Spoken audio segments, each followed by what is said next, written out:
Welcome to my dark side. পর্ব 21। সারিকা হোসাইন। শরতের শেষ রাতে আকাশে কৃষ্ণপক্ষের চাঁদ উঠেছে। কাস্তের ন্যায় বাঁকা চাঁদটি ঘুটঘুটে অন্ধকার রাতের শেষ ভাগকে ক্ষীণ আলোয় আলোকিত করার বৃথা চেষ্টা চালাচ্ছে। গুমোট প্রকৃতি থমথমে রূপ ধারণ করে মাটির তলের ভ্যাপসা উত্তাপকে সারা ধরণীময় ছড়িয়ে দিতে উগ্র হয়েছে। মাঝে মাঝে মৃদু দক্ষিণা হাওয়া গাছের ফাঁকফোকর গলিয়ে গায়ে এসে অল্প ছুঁয়ে দিচ্ছে। আর কিছুক্ষণ পরেই রাতের সকল কালিমা দূর হয়ে আলোকিত ভোর আসবে। আবার নতুন এক শুভ বা অশুভ দিনের সূচনা হবে। শহর জুড়ে বিভিন্ন জায়গায় বিভিন্ন সময়ে খুবই নির্মম নিষ্ঠুরভাবে নানান বয়সের মানুষ খুন হচ্ছে। পুলিশ, আর্মি, গোয়েন্দা পুলিশের স্পেশাল ফোর্স কেউই কোনোভাবেই সেই সিরিয়াল কিলারের হদিস পাচ্ছে না। ডিপার্টমেন্ট জুড়ে অস্থিরতা বিরাজমান। রুক্ষ বেঞ্জির আশফি পর্যন্ত ঠান্ডা মাথায় ভাঙা হাত সমেত বাকি অফিসারদের নিয়ে ব্রিফ মিটিংয়ে কেস সলভ করতে দিক নির্দেশনা দিয়ে চলেছেন সমানে। তবুও যেন কিছুতেই কিছু হচ্ছে না। দিনে রাতে মিলিয়ে 22.5 ঘন্টা ডিউটি সেরে রাজ্য সবেই বাসায় ফিরেছে। একদিকে ডিউটির চাপ, অন্যদিকে শেরহাম নামক মানুষটার অতি রঞ্জিত বাড়াবাড়ি, কোনোটাই তার ভালো ঠেকেছে না। সারাদিনের কর্মব্যস্ততার মধ্যেও যুবরাজের চিন্তা বারবার হানা দিচ্ছে বেহা মস্তিষ্কে। এই অদ্ভুত পুরুষটা তাকে বেশ বেকাবু করে ফেলেছে এই কদিনে, এটা রাজ্য খুব ভালো করেই বুঝতে পেরেছে। তাই জন্যই তো চিফের চোখ ফাঁকি দিয়ে একবার করে হলেও গুলশান সোসাইটির সেই অ্যাপার্টমেন্টের কাছে বেশ কয়েকবার ঢু মেরে এসেছে সে। কিন্তু আফসোসের বিষয়, এই এক সপ্তাহে একদিনও যুবরাজের দেখা পায়নি সে। কিন্তু আশ্চর্যের বিষয়, শেরহামকে বেশ কয়েকবার ওই এলাকায় সন্দেহজনকভাবে ঘোরাঘুরি করতে দেখা গিয়েছে। আনমনে নিজের ইউনিফর্মের বাটন খুলে চলেছে রাজ্য। শেরহাম ওই এলাকায় এভাবে চোরের মতো কেন ঘুরছে? লোকটাকে মোটেও সুবিধার লাগছে না। তার আচরণগুলো পর্যন্ত অদ্ভুত। একবার তাকে ফলো করব নাকি? শার্ট খুলে হ্যাঙ্গারে ঝুলাতেই হঠাৎই বেলকনির থাই গ্লাসের দিকে নজর যায় রাজ্যের। লম্বা চওড়া এক বিশালাকা মানবের কালো ছায়া সেখানে স্পষ্ট। সারা রাতের ডিউটির পর যেখানে একটু আরামের ঘুমের প্রয়োজন, সেই সময় এমন আগন্তুকের আবির্ভাব মোটেও ভালো ঠেকল না রাজ্যের কাছে। লোকটির অস্তিত্ব তার মস্তিষ্কে ক্রোধের বৈদ্যুতিক তরঙ্গ সৃষ্টি করল। তুই যেই হোস, তোকে আমি দেখে ছাড়ব। রাগে ফোঁস ফোঁস করতে করতে কোমরে গুজে রাখা রিভলভার হাতে নিয়ে ধোপাদপ পা ফেলে বেলকনির দিকে অগ্রসর হল রাজ্য। কয়েক কদম যেতেই মৃদু বাতাসের ঝাপটায় অতি পরিচিত পুরুষালী সুবাস ভুরভুর করে নাসারন্ধ্রে বাড়ি খেল। হাত থেকে রিভলভারটি আপনা আপনি পড়ে গিয়ে টাইলসের মেঝেতে কর্কশ শব্দ তুলল। এমন শব্দেও ওপাশের মানবের অবস্থার কোনো পরিবর্তন ঘটল না। নিজের হাত দুটো শক্ত করে মুষ্টি পাকিয়ে স্ট্যাচু হয়ে দাঁড়িয়ে রইল রাজ্য। না চাইতেও বুকের খাঁচা ঠেলে কান্নার হিড়িক আসছে তার। এই অসভ্য পুরুষের জন্য হঠাৎ এমন অহেতুক কান্নার মানে খুঁজে পাচ্ছে না রাজ্য। এই নিষ্ঠুর পুরুষ যদি জানে এই মানবীর অশ্রুকণা তার জন্য ঝরছে, তবে কি সে অনুতপ্ত হবে নাকি হাসি ঠাট্টা করে উড়িয়ে দেবে? আমি তো তাকে এখনো ভালো করে চিনতেই পারলাম না। আর না পারলাম তার মনের পাজেল সলভ করতে। ধীরে ধীরে ঠকঠক শব্দ তুলে বেলকনি থেকে রাজ্যের কক্ষের দিকে এগিয়ে এলো যুবক। নিজের উপচে ওঠা অশ্রুকে কঠিনভাবে ঠেকাতে চোখ বন্ধ করে মাথা নিচু করে ফেলল রাজ্য। নিজেকে কোনোভাবেই আর ধরে রাখতে পারছে না সে। একা একা ভালোবেসে কাছে পাবার বাসনা বুঝি এতটাই যন্ত্রণাদায়ক? রাজ্যের চোখ থেকে মোটা মোটা ভারী অশ্রুদানা খসে মেঝেতে বিলীন হয়ে যাচ্ছে সমানে। সামনে দাঁড়িয়ে দাঁড়িয়ে সেই নোনা জলের ঢেউ উপভোগ করছে যুবকটি। লজ্জায় কষ্টে থরথর করে কেঁপে উঠতেই সামনে দাঁড়ানো কঠিন হৃদয়ের পুরুষের শার্টের কলার খামচে ধরে বুকে মাথা রেখে ফুপিয়ে কেঁদে উঠল রাজ্য। আপনি খুব খারাপ যুবরাজ শাহির, আপনি জঘন্য। আমাকে ভালোবাসতে বাধ্য করে ঠিক দূরে সরে গেলেন আপনি। একবার আমার খোঁজটাও নিলেন না। রাজ্যের এমন অসহায় আহাজারির কান্নায় চোখে জ্বালা শুরু হলো যুবরাজের। নিজের ভেতরের অসহ্য যন্ত্রণা গিলে খাবার বৃথা চেষ্টায় তার অ্যাডামস অ্যাপল পর্যন্ত বিষিয়ে উঠল। নিজের শক্ত খোলস থেকে বেরিয়ে পেশিবহুল বৃহৎ শক্ত দুই হাতের বেষ্টনীতে রাজ্যকে আবদ্ধ করে ধরে আসা গলায় নিজের অপরাধ স্বীকার করল যুবরাজ। I'm really sorry my বিলোভড। আমার নিজেকে আয়ত্তে আনতে গিয়ে তোমাকেই কষ্ট দিয়ে ফেলেছি। আমাকে শাস্তি দাও।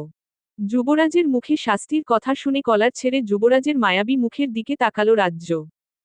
অন্ধকার কক্ষে চাঁদের মৃদু আলোয় তার ছলছলে চোখ স্পষ্ট। যুবরাজকে দুই হাতে শক্ত করে জড়িয়ে পুনরায় যুবরাজের বুকে মাথা ছোঁয়ালো রাজ্য।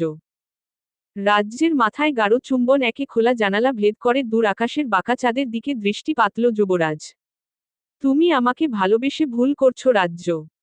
আমাকে ভালোবাসলে বেঁচে থেকেই মৃত্যু যন্ত্রণা পাবে তুমি।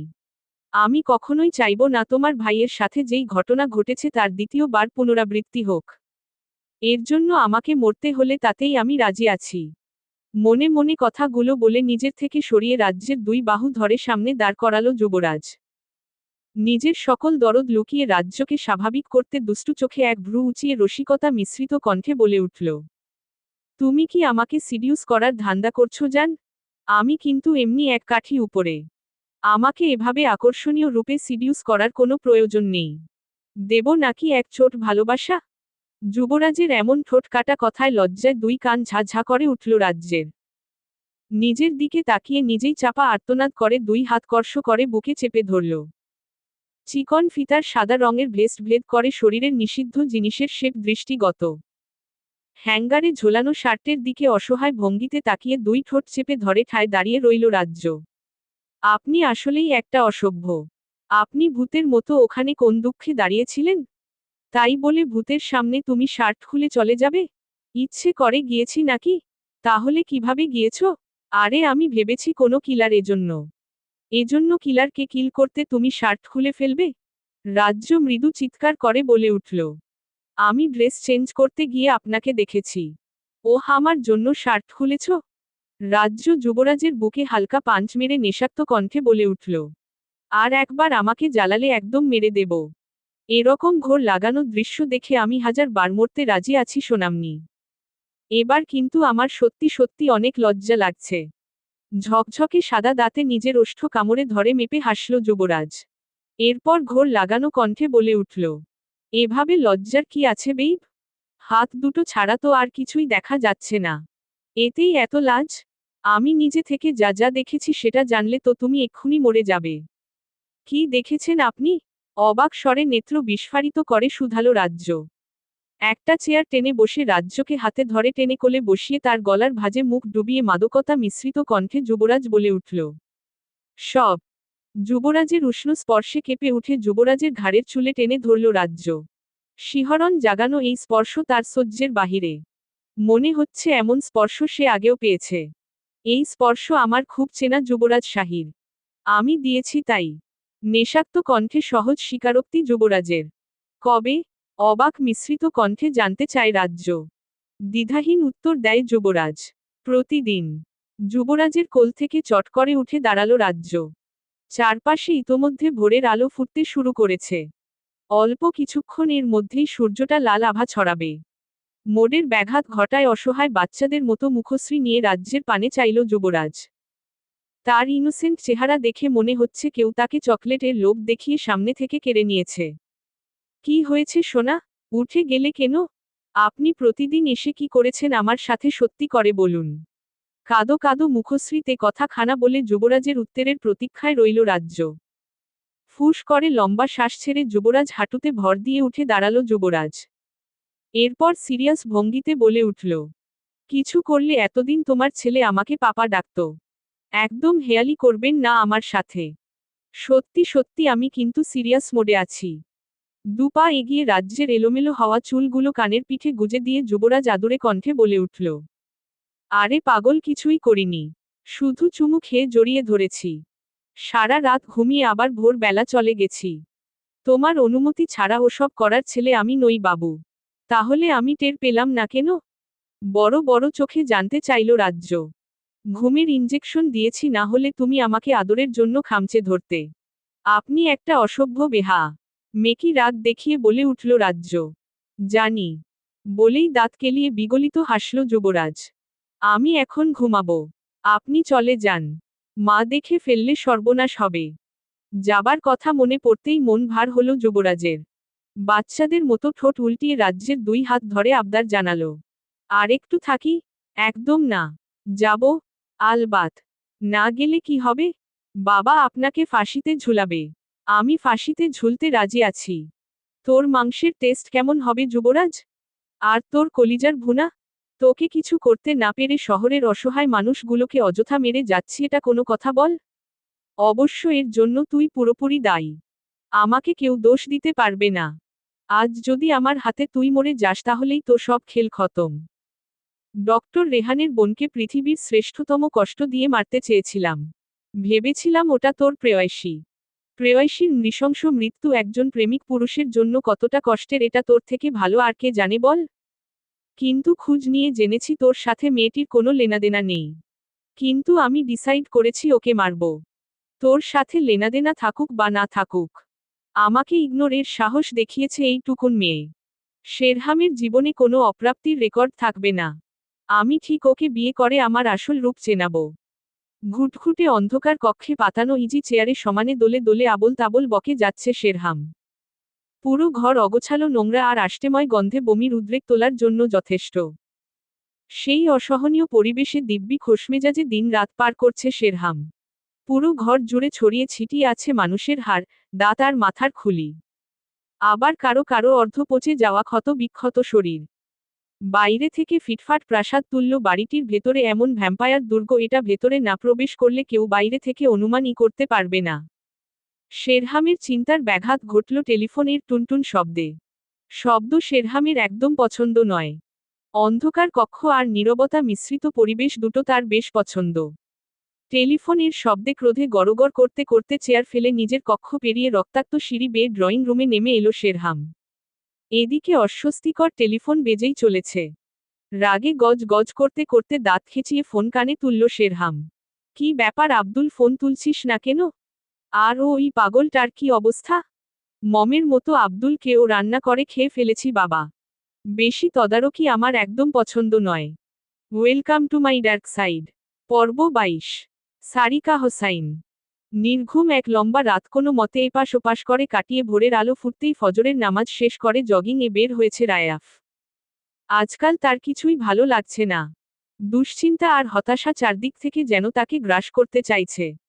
চোখ বন্ধ করলেই বিভৎস কিছু পুরনো স্মৃতি করুণভাবে চোখের সামনে ভেসে উঠছে। সারাক্ষণ বিভীষিকাম ও ভয়ঙ্কর স্মৃতিগুলো তারা করে বেড়ায়। বেঁচে থেকেও যেন সে মৃত আজ। নির্জন পার্কটাতে একের পর এক চক্কর কেটে যাচ্ছে রায়াফ। চতুর্পাশের জিনিস নিয়ে তার কোনো মাথা ব্যথা নেই। সে নিজেকে নিয়েই ব্যস্ত হয়ে পড়েছে কঠিনভাবে। কত সময় ধরে সে এভাবে দৌড়ে চলেছে তা নিজেও ঠাহর করতে পারছে না। চেয়েও যেন পায়ের গতি রোধ করা যাচ্ছে না এমন অবস্থা। হঠাৎই চিকন মিষ্টি মেয়েলি স্বরে পায়ের গতি শ্লথ হলো তার। ধীরে ধীরে রাস্তার পাশের বেঞ্চিটার কাছে গিয়ে শক্ত অবস্থানে দাঁড়ালো রায়াফ। পিছন ফিরে শ্যামবর্ণের মায়াবী মুখশ্রী দেখে নিমিষেই সকল দুশ্চিন্তা মস্তিষ্ক থেকে দৌড়ে পালালো। এতক্ষণ কোনো কিছু টের না পেলেও অসহ্য গরমে শরীরে জ্বালা ধরে গেল মুহূর্তে। মাথার চুল নিংড়ে চিকচিকে মোটা দানার ঘাম চিবুক বেয়ে নেমে গ্রীবা দেশে বিলীন হচ্ছে। পানি পিপাসায় গলাটা শুকিয়ে কাঠ হয়ে উঠল। রায়াফের এমন অদ্ভুত অবস্থা দেখে মেয়েটি সামান্য হেসে হাতে থাকা ওয়াটার বোতল এগিয়ে দিল। এভাবে উদ্ভ্রান্তের মতো কেউ দৌড়ায়? দেখেছেন সূর্যের তেজ কত? কাপা কাপা হাতে মেয়েটির থেকে পানির বোতল নিয়ে ছোট করে থ্যাঙ্কস জানালো রায়াফ। এরপর আশেপাশে চোখ বুলিয়ে দেখল সকাল বেলা যারা জগিংয়ে এসেছিল তাদের কেউ নেই এখন আর। হাতের স্মার্ট ওয়াচের দিকে তাকাতেই চোখ ছানাবড়া হলো। আসলে চারপাশে খেয়াল না করেই আপন ভাবনায় দৌড়ে যাচ্ছি, বুঝতেই পারিনি এতটা বেলা হয়ে গেছে। তা আপনি এই সময়ে এখানে কি করে? নিচু কণ্ঠে এনিকে প্রশ্নটি করে বোতলের ছিপি খুলে ঢকঢক করে পানি গিলতে লাগলো রায়াফ। এনি স্মিত হেসে বলল, আপনার জন্য আসতে হলো মিস্টার। আমার জন্য মানে? ভ্রু কুঞ্চন করে অবাকের স্বরে কথাটা শুধালো রায়াফ। এনি আঙ্গুলি নির্দেশ করে বলে উঠল, ওই যে 3 তলা সিরামিক ইটের খয়েরি রঙা বিল্ডিংটা দেখছেন ওটা আমাদের বাড়ি। 2 তলায় জানালা বরাবর যেই রুমটা দেখতে পাচ্ছেন ওইটা আমার বেডরুম। যখন আমি ডিউটি থেকে ফিরেছি তখন থেকে আপনাকে ফলো করে যাচ্ছি। 3 ঘন্টা ধরে আপনি বিরামহীন হেঁটে চলেছেন। এনির কথায় সামান্য লজ্জিত হলো রায়াফ। এমনভাবেই দুশ্চিন্তায় মশগুল হয়েছিল যে সে 3 ঘন্টা ধরে একই জায়গায় হেঁটে চলেছে। ইস, না জানি মেয়েটা আমাকে বেককল ভাবছে। রায়াফ পানির বোতল ফিরিয়ে দিতে হাত বাড়িয়ে আমতা আমতা করে বলে উঠল, আহাব, আসলে হয়েছে কি? রায়াফকে কথা বলার সুযোগ না দিয়ে এনি বলে উঠল, দুশ্চিন্তা কখনোই কোনো কিছুর সমাধান করতে পারে না। তাই আমি বলবো আজেবাজে চিন্তা না করে মনের জমানো কথাগুলো কাউকে শেয়ার করুন। আমার মনের কথা কাউকে শেয়ার করার মতো নয় মিস এনি। আহত স্বরে কথাটি বলে আর এক মুহূর্ত সেখানে দাঁড়ালো না রায়াফ। রায়াফের মাথা নিচু করে হনহন করে হেঁটে যাবার পানে এক দৃষ্টিতে তাকিয়ে থাকে এনি। মানুষটা খুবই নরম মনের। আর নরম হৃদয়ের মানুষের কষ্টই সবচেয়ে বেশি এই নিষ্ঠুর পৃথিবীতে। কোমরে একটা সাদা টাওয়েল জড়িয়ে খোশ মেজাজে সিগারেট ফুঁকে চলেছে যুবরাজ। তাকে দেখেই বোঝা যাচ্ছে সবেই লম্বা একটা শাওয়ার নিয়ে এসেছে। ভালো করে না মোছার কারণে চুলের আগা গড়িয়ে টুপটুপ করে জল ঝরে পড়ছে। সেদিকে অবশ্য তার কোনো ধ্যান নেই। তার ধ্যান জ্ঞান সব সামনে মেলে ধরা একটা স্থির চিত্রের উপর। নিজের ফোনের স্ক্রিনে রাজ্যের আবেদনময়ী একটা ছবি বের করে বারবার চুমু খাচ্ছে আর হো হো করে হেসে উঠছে সে থেকে থেকে। চুমু খাওয়া শেষ হতেই ফোনটা সেন্টার টেবিলের উপর রাখল। দাঁড়াও জানেমান ন্যাংটু ঢেকে নেই। শীষ বাজাতে বাজাতে দ্রুত হাতে একটা হাফ প্যান্ট পরে নিল যুবরাজ। এরপর সেকেন্ড না গড়াতেই আবার ফোনের লক খুলে ছবিটি বের করে চুমু খেল। সদর দরজায় দাঁড়িয়ে দাঁড়িয়ে এমন অদ্ভুত মেজাজ বিগড়ানো ঘটনা পুরোটাই পাক্কা 10 মিনিট ধরে দেখে চলেছে রায়াফ। শেষে বিরক্ত হয়ে ড্রয়িং রুমে প্রবেশ করে নিজের গায়ের জগিং ড্রেস খুলতে খুলতে শুধালো, আজকাল নেশা পানি বেশি করছিস নাকি? নাকি মেন্টালি সিক হয়ে গেছিস? রায়াফের তিরস্কার কানে তুলল না যুবরাজ। কারণ সবাই জানে সে নির্লজ্জ আর বেহা। রায়াফের কথাকে পাত্তা না দিয়ে আরও বার দুয়েক চুমু খেয়ে ফোনটা রেখে স্থির হয়ে বসল যুবরাজ। আজকে তার জীবনের সবচেয়ে বড় খুশির দিন। এমন খুশি কি চাইলেই হওয়া যায় নাকি? আজ তো তার জন্য ঈদের দিন। এস্ট্রেতে সিগারেটের ফিল্টার ঠেসে ধরে নায়কীয় ভঙ্গিমায় সামনের এলোমেলো চুলগুলো ব্যাক ব্রাশের মতো করে ঠেলে পিছনে সরালো। এরপর টেবিলে থাকা জুসের গ্লাস তুলে আয়েশি ভঙ্গিতে পায়ের উপর পা তুলে ছোট চুমুক দিয়ে রায়াফের দিকে তাকিয়ে কিটকিটিয়ে হেসে উঠল। ফ্রেশ হবার জন্য উঠতে উঠতে রায়াফ শুধালো, এ কোন অসভ্যতামি? যুবরাজ গ্লাস ফেলে উঠে দাঁড়িয়ে আদর মাখা কণ্ঠে বলে উঠল, আরে রেগে যাচ্ছিস কেন বেটা? ঈদের দিনে কেউ রাগ করে? আজকে ঈদ? ওয়াশরুমের দরজায় পা রেখে জিজ্ঞাসু ভঙ্গিতে যুবরাজের পানে দৃষ্টি পাতল রায়াফ। হ্যাঁ আজকে তো ঈদই। তুই জানিস না? বিশাল কনফিডেন্সের সহিত প্রশ্ন খানা ছুঁড়ে মারল যুবরাজ। শাওয়ারের নব ঘুরাতে ঘুরাতে রায়াফ বলে উঠল, মেয়াদ উত্তীর্ণ গাঁজা কখন সেবন করেছিস তুই যুবরাজ? গাঁজা নয় রে বন্ধু, গাঁজা নয়, বেহেশতি শরাব। যুবরাজের মুখের উপর ধরাস করে ওয়াশরুমের দরজা লাগিয়ে শাওয়ারের শীতল জলরাশির নিচে গিয়ে চোখ বুজে দাঁড়ালো রায়াফ। এই মুহূর্তে যুবরাজের হেয়ালিপোনা একদম ভালো লাগছে না তার। যেখানে সেকেন্ডে সেকেন্ডে জীবনের রং বদলে যাচ্ছে সেখানে কিসের এত আনন্দ উল্লাস? রান্নাঘরে আনমনে পায়েসের পাতিলে নাড়াচাড়া করে যাচ্ছেন মিসেস তনুজা। আজ তার কিছুই রান্না করতে ইচ্ছে করছে না। মাঝে মাঝে এই জীবন তার কাছে বিষাদ থেকে। মনে হয় সংসার ছেড়ে দূরে কোনো নির্জন একাকী জায়গায় চলে যেতে পারলে হয়তো মনের ভেতরের আগ্নেয়গিরির লাভার মতো দগদগে আগুনটাকে নেভানো যেত। কিন্তু স্বামী, সন্তান, সংসার ফেলে কোথায় যাব আমি? আর ভাবতে পারেন না তনুজা। হঠাৎই নেত্র বেয়ে অঝোর ধারায় জলের ফোয়ারা ঝরতে থাকে। চুলাটা কোনো মতে বন্ধ করে কেবিনেটে হেলান দিয়ে বসে ফুপিয়ে কেঁদে উঠেন তনুজা। নিজের নারী ছেঁড়া ধন আদরের ছেলের মায়াবী মুখখানা চোখে ভাসতেই বুক চাপড়ে হাইহুতাশ করে ডুকরে উঠেন তিনি। আমার বাচ্চা! ওরে আমার বাবারে! আমার বাচ্চাটার কি দোষ ছিল রে আল্লাহ? কেউ কেন আমার এত সুন্দর বাচ্চাটাকে মেরে দিল? আমার সহজ সরল ছোট বাচ্চাটা। হায়রে মাবুদ, এই নিষ্ঠুরতা তুমি কিভাবে মেনে নিলে? সন্তানের লাশটা দেখার নসিব পর্যন্ত করলে না? ধীরে ধীরে তনুজার কান্নার দমক ভারী হয়ে এলো। বুকের ব্যথাটা কঠিনভাবে যন্ত্রণা দিতে লাগল। সারা দুনিয়া ঘুরে উঠল। মনে হচ্ছে এখনই হয়তো প্রাণ পাখিটা খাঁচা ছেড়ে বেরিয়ে ওই দূর গগনে ডানা মেলে উড়াল দেবে। সারা শরীর অসার হয়ে দৃষ্টি অন্ধকার হয়ে এলো। রেজওয়ান চৌধুরী কেবলই বাজার সেরে বাসায় ফিরছেন।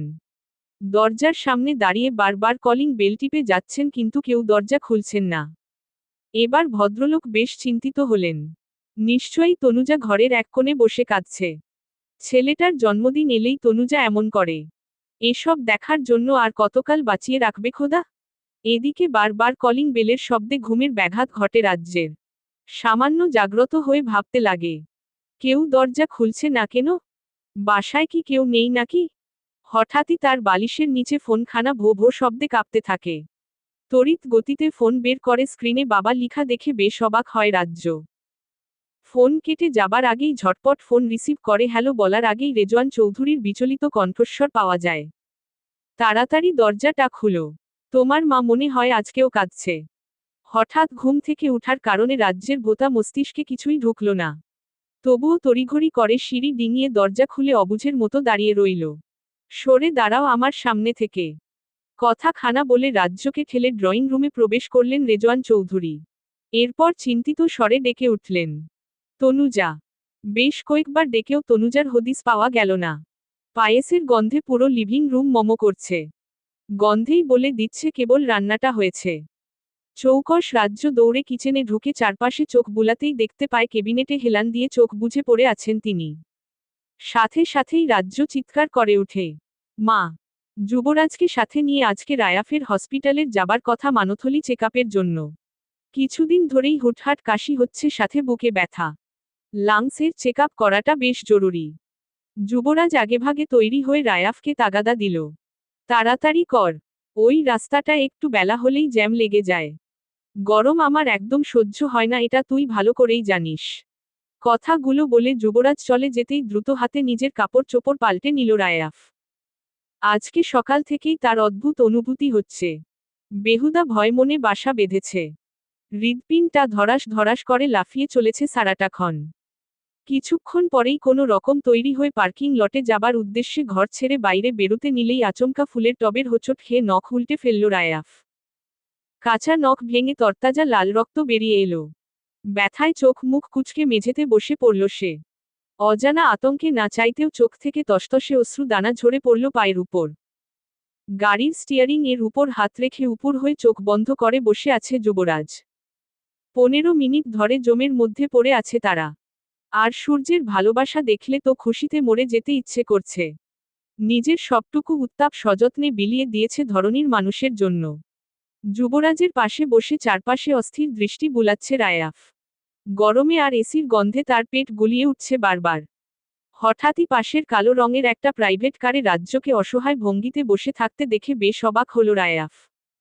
যুবরাজকে কিছু বলতে যাবে অমনি জ্যাম ছুটে গেল। জ্যাম ছুটাতে আরও উদ্বিগ্নতা বাড়ল রায়াফের। কালো রঙের ল্যান্ডক্রুইজারটাকে ফলো কর। কথাটা বলেই নিজের কপালের দুই পাশে আঙ্গুল দিয়ে সমানে স্লাইড করতে লাগলো রায়াফ। গাড়ি ফলো করতে যাব কোন দুঃখে? যাচ্ছি তোর চেকআপ করাতে।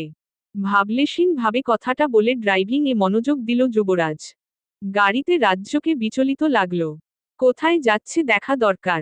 আমার বউকে দেখেছিস আগে বলবি না? স্কেলেটরে পা চেপে হুড়হুড় করে স্পিড বাড়ালো যুবরাজ। সকল গাড়ি ছাড়িয়ে কালো রঙের গাড়িটির পিছনে পিছনে ছুটতে লাগলো ফুল স্পিডে। মিনিট 10 পরেই স্কয়ার হসপিটালের গেটের সামনে এসে থমকে দাঁড়ালো যুবরাজের গাড়ি। যুবরাজকে কিছু বলার সুযোগ না দিয়েই দ্রুত গাড়ি থেকে নেমে হসপিটালের ভেতর দৌড়ে ছুটে চলল রায়াফ। ওয়ার্ড বয়ের সহায়তায় গাড়ি থেকে নামিয়ে স্ট্রেচারে তোলা হচ্ছে তনুজা চৌধুরীকে। হঠাৎই সেখানে উদ্ভ্রান্তের মতো উপস্থিত হয় রায়াফ। সকল দ্বিধাদ্বন্দ্ব ভুলে প্রশ্ন করে বসে, উনার কি হয়েছে? অপরিচিত আগন্তুকের মাঝে পরিচিত কণ্ঠস্বর শুনে কেঁপে উঠেন বৃদ্ধ রেজওয়ান চৌধুরী। নিজের মাকে কোনো মতে স্ট্রেচারে তুলে দিয়ে রায়াফের দিকে গভীর অসহায় নেত্রে অপলক তাকিয়ে রয় রাজ্য। Welcome to my dark side. পর্ব 23। সারিকা হোসাইন। রায়াফের দিকে বিস্ময়ের ভাবে অশ্রুসিক্ত নয়নে পলকহীন তাকিয়ে আছে রাজ্য। এই অপরিচিত ব্যক্তির কণ্ঠস্বর হুবহু তার দাদা ভাইয়ের মতো। শুধু তাই নয়, শরীরের গড়ন থেকে শুরু করে উচ্চতা পর্যন্ত কাট। তাহলে চেহারাটা কেন আলাদা? নিজেকে আর আটকে রাখতে পারল না রাজ্য। আহত কণ্ঠে রায়াফের উদ্দেশ্যে বলে উঠল, আমি কি আপনাকে একবার দাদা ভাই বলে ডাকতে পারি? এই প্রশ্নের জবাব কি দেবে রায়াফ মাথা নিচু করে ভাবতে লাগল। তার দুই চোখ জলে ছলছল। জোর করে অশ্রুকণাদের আটকে রাখার কারণে চোখ দুটো লাল টকটকে হয়ে উঠেছে। রায়াফের উত্তরের আশা না করেই রাজ্য সিক্ত কণ্ঠে ডেকে উঠল, দাদা ভাই। রাজ্যের করুণ স্বরের দাদা ভাই কথাটা রায়াফকে পুরোটাই নাড়িয়ে দিল ভেতর থেকে। বুক ভেঙে জলোচ্ছ্বাসের মতো ফুলে ফেপে উঠল অশ্রুফোয়ারা। সেটাকে কঠিনভাবে নিপীড়ন রোধ করে শক্ত চোখে রাজ্যের পানে দৃষ্টি দিল রায়াফ। নিজের চোখের গড়িয়ে পড়া জল দুই হাতের উল্টো পিঠে দ্রুত মুছে নিজেকে কিছুটা ধাতস্থ করার চেষ্টা করল রাজ্য। আম সরি, আসলে আপনাকে দেখে আমি বেশি আবেগী হয়ে পড়েছি। কিছু মনে করবেন না প্লিজ। রায়াফ কোনো প্রত্যুত্তর না করে আহত দৃষ্টিতে শুধু রাজ্যের ছলছল চোখের দিকে তাকিয়ে রাজ্যের অবলীলায় বলা কথাগুলো শুনে যাচ্ছে। এই মেয়েটিকে এমন বিধ্বস্ত অবস্থায় দেখতে তার মোটেও ভালো লাগছে। সব কিছু সহ্যের বাইরে লাগছে। দম বন্ধকর পরিস্থিতিতে রায়াফ হাঁসফাঁস করতে লাগল। হসপিটালের ভেতরে কি হচ্ছে একবার জানা দরকার। হঠাৎই হসপিটালে আসার মতো কি এমন ঘটল? রায়াফকে নির্বাক দেখে রাজ্য কান্নাভেজা কণ্ঠে বলে উঠল, আমার একটা দাদা ভাই ছিল। হুবহু আপনার মতো, শুধু চেহারাটা ভিন্ন। বাবা শখ করে বিদেশ পড়তে পাঠিয়েছিল কারণ দাদা ভাই ডক্টর হতে চেয়েছিল। দাদা ভাই বিদেশ গিয়েছিল ঠিকই, কিন্তু আমাদের কাছে আর ফিরে আসেনি। শুনেছি কেউ তাকে মেরে ফেলেছে, কিন্তু আমরা কেউই সেই লাশটা পর্যন্ত দেখিনি। দাদা ভাইয়ের হঠাৎ মৃত্যুর খবরে মা স্ট্রোক করে বসেন। এরপর থেকে নানান শারীরিক জটিলতা সৃষ্টি হয়েছে। উনার হার্টে সমস্যা হয়েছে। ডক্টর বলেছে যে কোনো সময় হার্ট অ্যাট্যাক হয়ে উনি মারা যেতে পারেন। কথাগুলো বলতে বলতে রাজ্যের গলা ধরে এলো।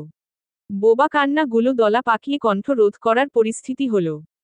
একমাত্র ভাইকে হারিয়ে ফেলার চিনচিনে ব্যথায় বুক ভার হয়ে উঠল। এখন যদি এই মাটাও হারিয়ে যায় তাহলে কি আঁকড়ে ধরে বেঁচে থাকবে তারা বাপ মেয়ে মিলে? নিজের ভেতরের ঠেলে আসা কান্নাকে রোধ করতে কিছুক্ষণ সময় নিয়ে রাজ্য মাটির দিকে দৃষ্টি নিবদ্ধ করল। এরপর খোলা আকাশের দিকে তাকিয়ে দৃষ্টি পিটপিট করে বুক ভরে শ্বাস নিল। আজকে দাদা ভাইয়ের জন্মদিন। মা পায়েস রান্না করতে গিয়ে অজ্ঞান হয়ে পড়ে গেছেন। মা আজও বিশ্বাস করেন তার ছেলে একদিন ঠিক ফিরে আসবে। বিগত 5টি বছর ধরে দাদা ভাইয়ের জন্মদিন আসলেই মা এভাবে দাদা ভাইয়ের পছন্দের খাবার রান্না করেন আর সেই খাবার সামনে মেলে ধরে কেঁদে বুক ভাসান। রায়াফ রাজ্যের কথাগুলো শুনে একটা পাথরের স্ট্যাচুর মতো দাঁড়িয়ে রইল। অবশেষে রাজ্যকে ওখানে ফেলেই দৌড়ে ইমার্জেন্সি কার্ডিও কেয়ারে চলে গেল। রায়াফের এমন অদ্ভুত আচরণের কোনো কারণ খুঁজে পেল না রাজ্য। যুবরাজ দূর থেকে পুরো ঘটনা অবলোকন করে লম্বা একটা দীর্ঘশ্বাস ফেলে আশেপাশে নজর বুলাতেই দেখতে পেল হসপিটালের গেট দিয়ে একটি কালো রঙের মার্সিডিজ গাড়ি ঢুকছে। গাড়িটি কার এটা বুঝতে বেশি বেগ পোহাতে হলো না তাকে। নিজের এলোমেলো হওয়া চুলগুলোকে একটা ইলাস্টিকের সহিত খোপা স্টাইলে বেঁধে মুখে ক্রূর হাসি ঝুলিয়ে গাড়ি থেকে নেমে দ্রুত পদে শেরহামের সামনে গিয়ে দাঁড়ালো সে। আকস্মিক যুবরাজকে এই হাসপাতালে দেখে রাগে চোয়াল শক্ত হয়ে এলো শেরহামের। 2 হাত মুষ্টিবদ্ধ করে দাঁতে দাঁত পিষে বলে উঠল, ক্ষুধার্ত বাঘের সামনে নিজ ইচ্ছেও আত্মাহুতি দিতে চাইছিস নাকি? প্যান্টের পকেটে 2 হাত গুজে ভাবলেশহীন ভঙ্গিতে যুবরাজ শ্লেষতক হাসল। এরপর শেরহামের বুকের উপরে শার্টের খোলা বাটনটা লাগিয়ে দিয়ে বুকে চাপড় দিল। কে বলেছে তুই বাঘ? তুই তো বাঘ নস, তুই হচ্ছিস পৃথিবীর সবচেয়ে ভীতু অবলা প্রাণী। না হলে আমার পিছনে স্পাই লাগিয়ে ছবি তুলে সেই ছবি আমার বাবাকে পাঠিয়ে বাপ দিয়ে শাসন করতে চাস আমাকে? আমাকে কি তোর স্কুলে পড়া ছোট বাচ্চা মনে হয়? যুবরাজের এমন তিরস্কারমূলক কথায় শেরহামের মাথার মগজে দপদপ করে আগুন জ্বলে উঠল। নিজেকে তার সদ্য খাঁচা থেকে মুক্তিপ্রাপ্ত অভুক্ত সিংহ মনে হচ্ছে। তবুও যথাসম্ভব মেজাজ ঠান্ডা রাখার চেষ্টা করল। দেখ যুবরাজ, এই মুহূর্তে তোর সাথে আমার কথা বলার একদম মুড নেই। আমি মিসেস তনুজাকে দেখতে এসেছি। শুনেছি তাকে এই হসপিটালে আনা হয়েছে। শেরহামের মুখে এমন ভালো মানুষই কথায় হো হো করে হেসে উঠল যুবরাজ। যুবরাজের হাসি দেখে মনে হচ্ছে পৃথিবীর সেরা জোকারের মুখে জোকস শুনছে সে। খুব হাসালি রে শেরু পিচাস। তোর কথাগুলো ভূতের মুখে রাম নামের মতো ঠেকেছে জানিস। একদম তোর ফর্মের সাথে যাচ্ছে না। যুবরাজকে আর এক মুহূর্তও সহ্য করতে পারছে না শেরহাম। মনে মনে এক কঠিন সিদ্ধান্ত নিল শেরহাম। আজ রাতেই তোকে আমি আমার শেষ রূপটা দেখাবো বাস্টার্ড। শেরহামের মুখভঙ্গি দেখে ঠোঁট টিপে ঘোর লাগা চোখে হেসে উঠল যুবরাজ। মিসেস তনুজাকে বলে দেব নাকি তুই যে তার ছেলেকে বীভৎসভাবে খুন করেছিলিস? এবার যেন শেরহামের ক্রোধ মাত্রা ছাড়ল। চারপাশের পরিবেশ খেয়াল না করেই নাক ফুলিয়ে চোখ লাল করে শক্ত মুষ্টিতে যুবরাজের দিকে এক ঘুষি বসিয়ে দিতে উদ্যত হল। যুবরাজের উদ্দেশ্য যেন সফল হল। শেরহামকে চূড়ান্ত রাগাতে এক পাশে সরে গিয়ে শীষ বাজাতে বাজাতে নিজের গাড়িতে উঠে গাড়ি স্টার্ট দিয়ে শেরহামকে চোখ টিপে স্কেলেটর চেপে সাই সাই করে ছুটে চলল। তোর চোখ আমি উপড়ে ফেলব যুবরাজ। কথাটি বলে শেরহাম গাড়ি স্টার্ট দিয়ে যুবরাজের পিছন পিছন ছুটে চলল। সকল গাড়ি ছাড়িয়ে দুটো ব্র্যান্ডেড গাড়ি সাই সাই করে ছুটে চলেছে রাস্তার পর রাস্তা। না মানছে কোনো ট্রাফিক সিগন্যাল, না মানছে জ্যাম। সবকিছু পাড়ি দিয়ে শহর থেকে বেশ খানিক দূরের জঙ্গল ঘেরা পরিত্যক্ত একটা বিল্ডিংয়ের সামনে এসে থামল যুবরাজ। রাতের বেলা তো দূর, দিনের বেলাতেও কেউ এখানে পা মারাতে আসে না। তৃপ্তির হাসি মুখে ফুটিয়ে যুবরাজ সেই ঘরের ভারী কাঠের পাল্লার আধ ভাঙা দরজা ঠেলে ভেতরে প্রবেশ করল। দিনের বেলাতেও ঘরের ভেতরটা ঘুটঘুটে অন্ধকার। আলো থেকে হুট করে ঘরটাতে প্রবেশ করলে নিজের শরীরটা পর্যন্ত দেখা যায় না। ঘরে প্রবেশ করেই গুনে গুনে 10 কদম এগিয়ে পকেটে থাকা লাইটার বের করে আগুন জ্বালিয়ে সামান্য অন্ধকার দূর করল। এরপর সাথে দেয়ালে আটকে রাখা মশাল দানি থেকে মশাল তুলে নিয়ে আগুন জ্বালিয়ে কবরের ন্যায় কক্ষটাকে আলোকিত করল পুরোদমে। ধীরে ধীরে সবগুলো মশাল জালি হয়ে সিংহাসনের মতো দেখতে পুরনো একটা চেয়ারে পায়ের উপর পা তুলে বসে একটা সিগারেট জ্বালালো যুবরাজ।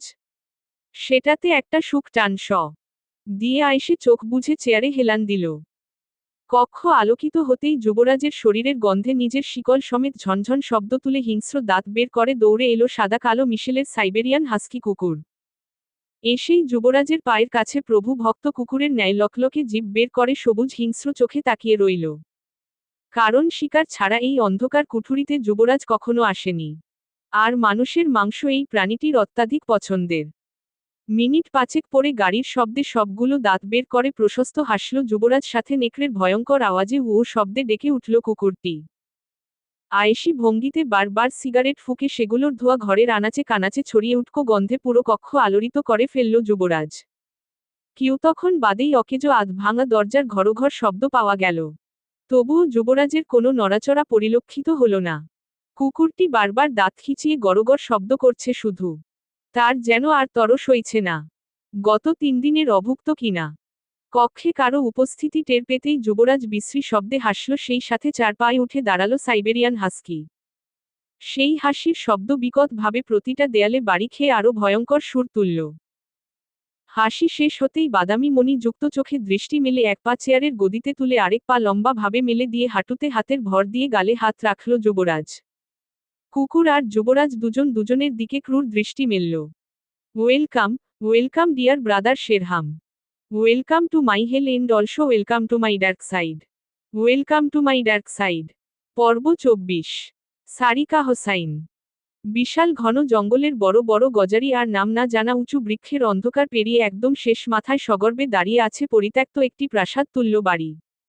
দেখে মনে হচ্ছে ব্রিটিশ আমলে তৈরি। বাড়িটির খসে পড়া দালানে শেওলা আর পাহাড়ি বুনো লতায় ছেয়ে আছে। জায়গায় জায়গায় মাকড়ের বড় বড় জালের বিস্তার।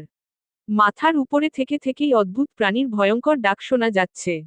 যদিও এখন প্রায় দুপুর, কিন্তু মনে হচ্ছে ঘুটঘুটে সন্ধ্যা।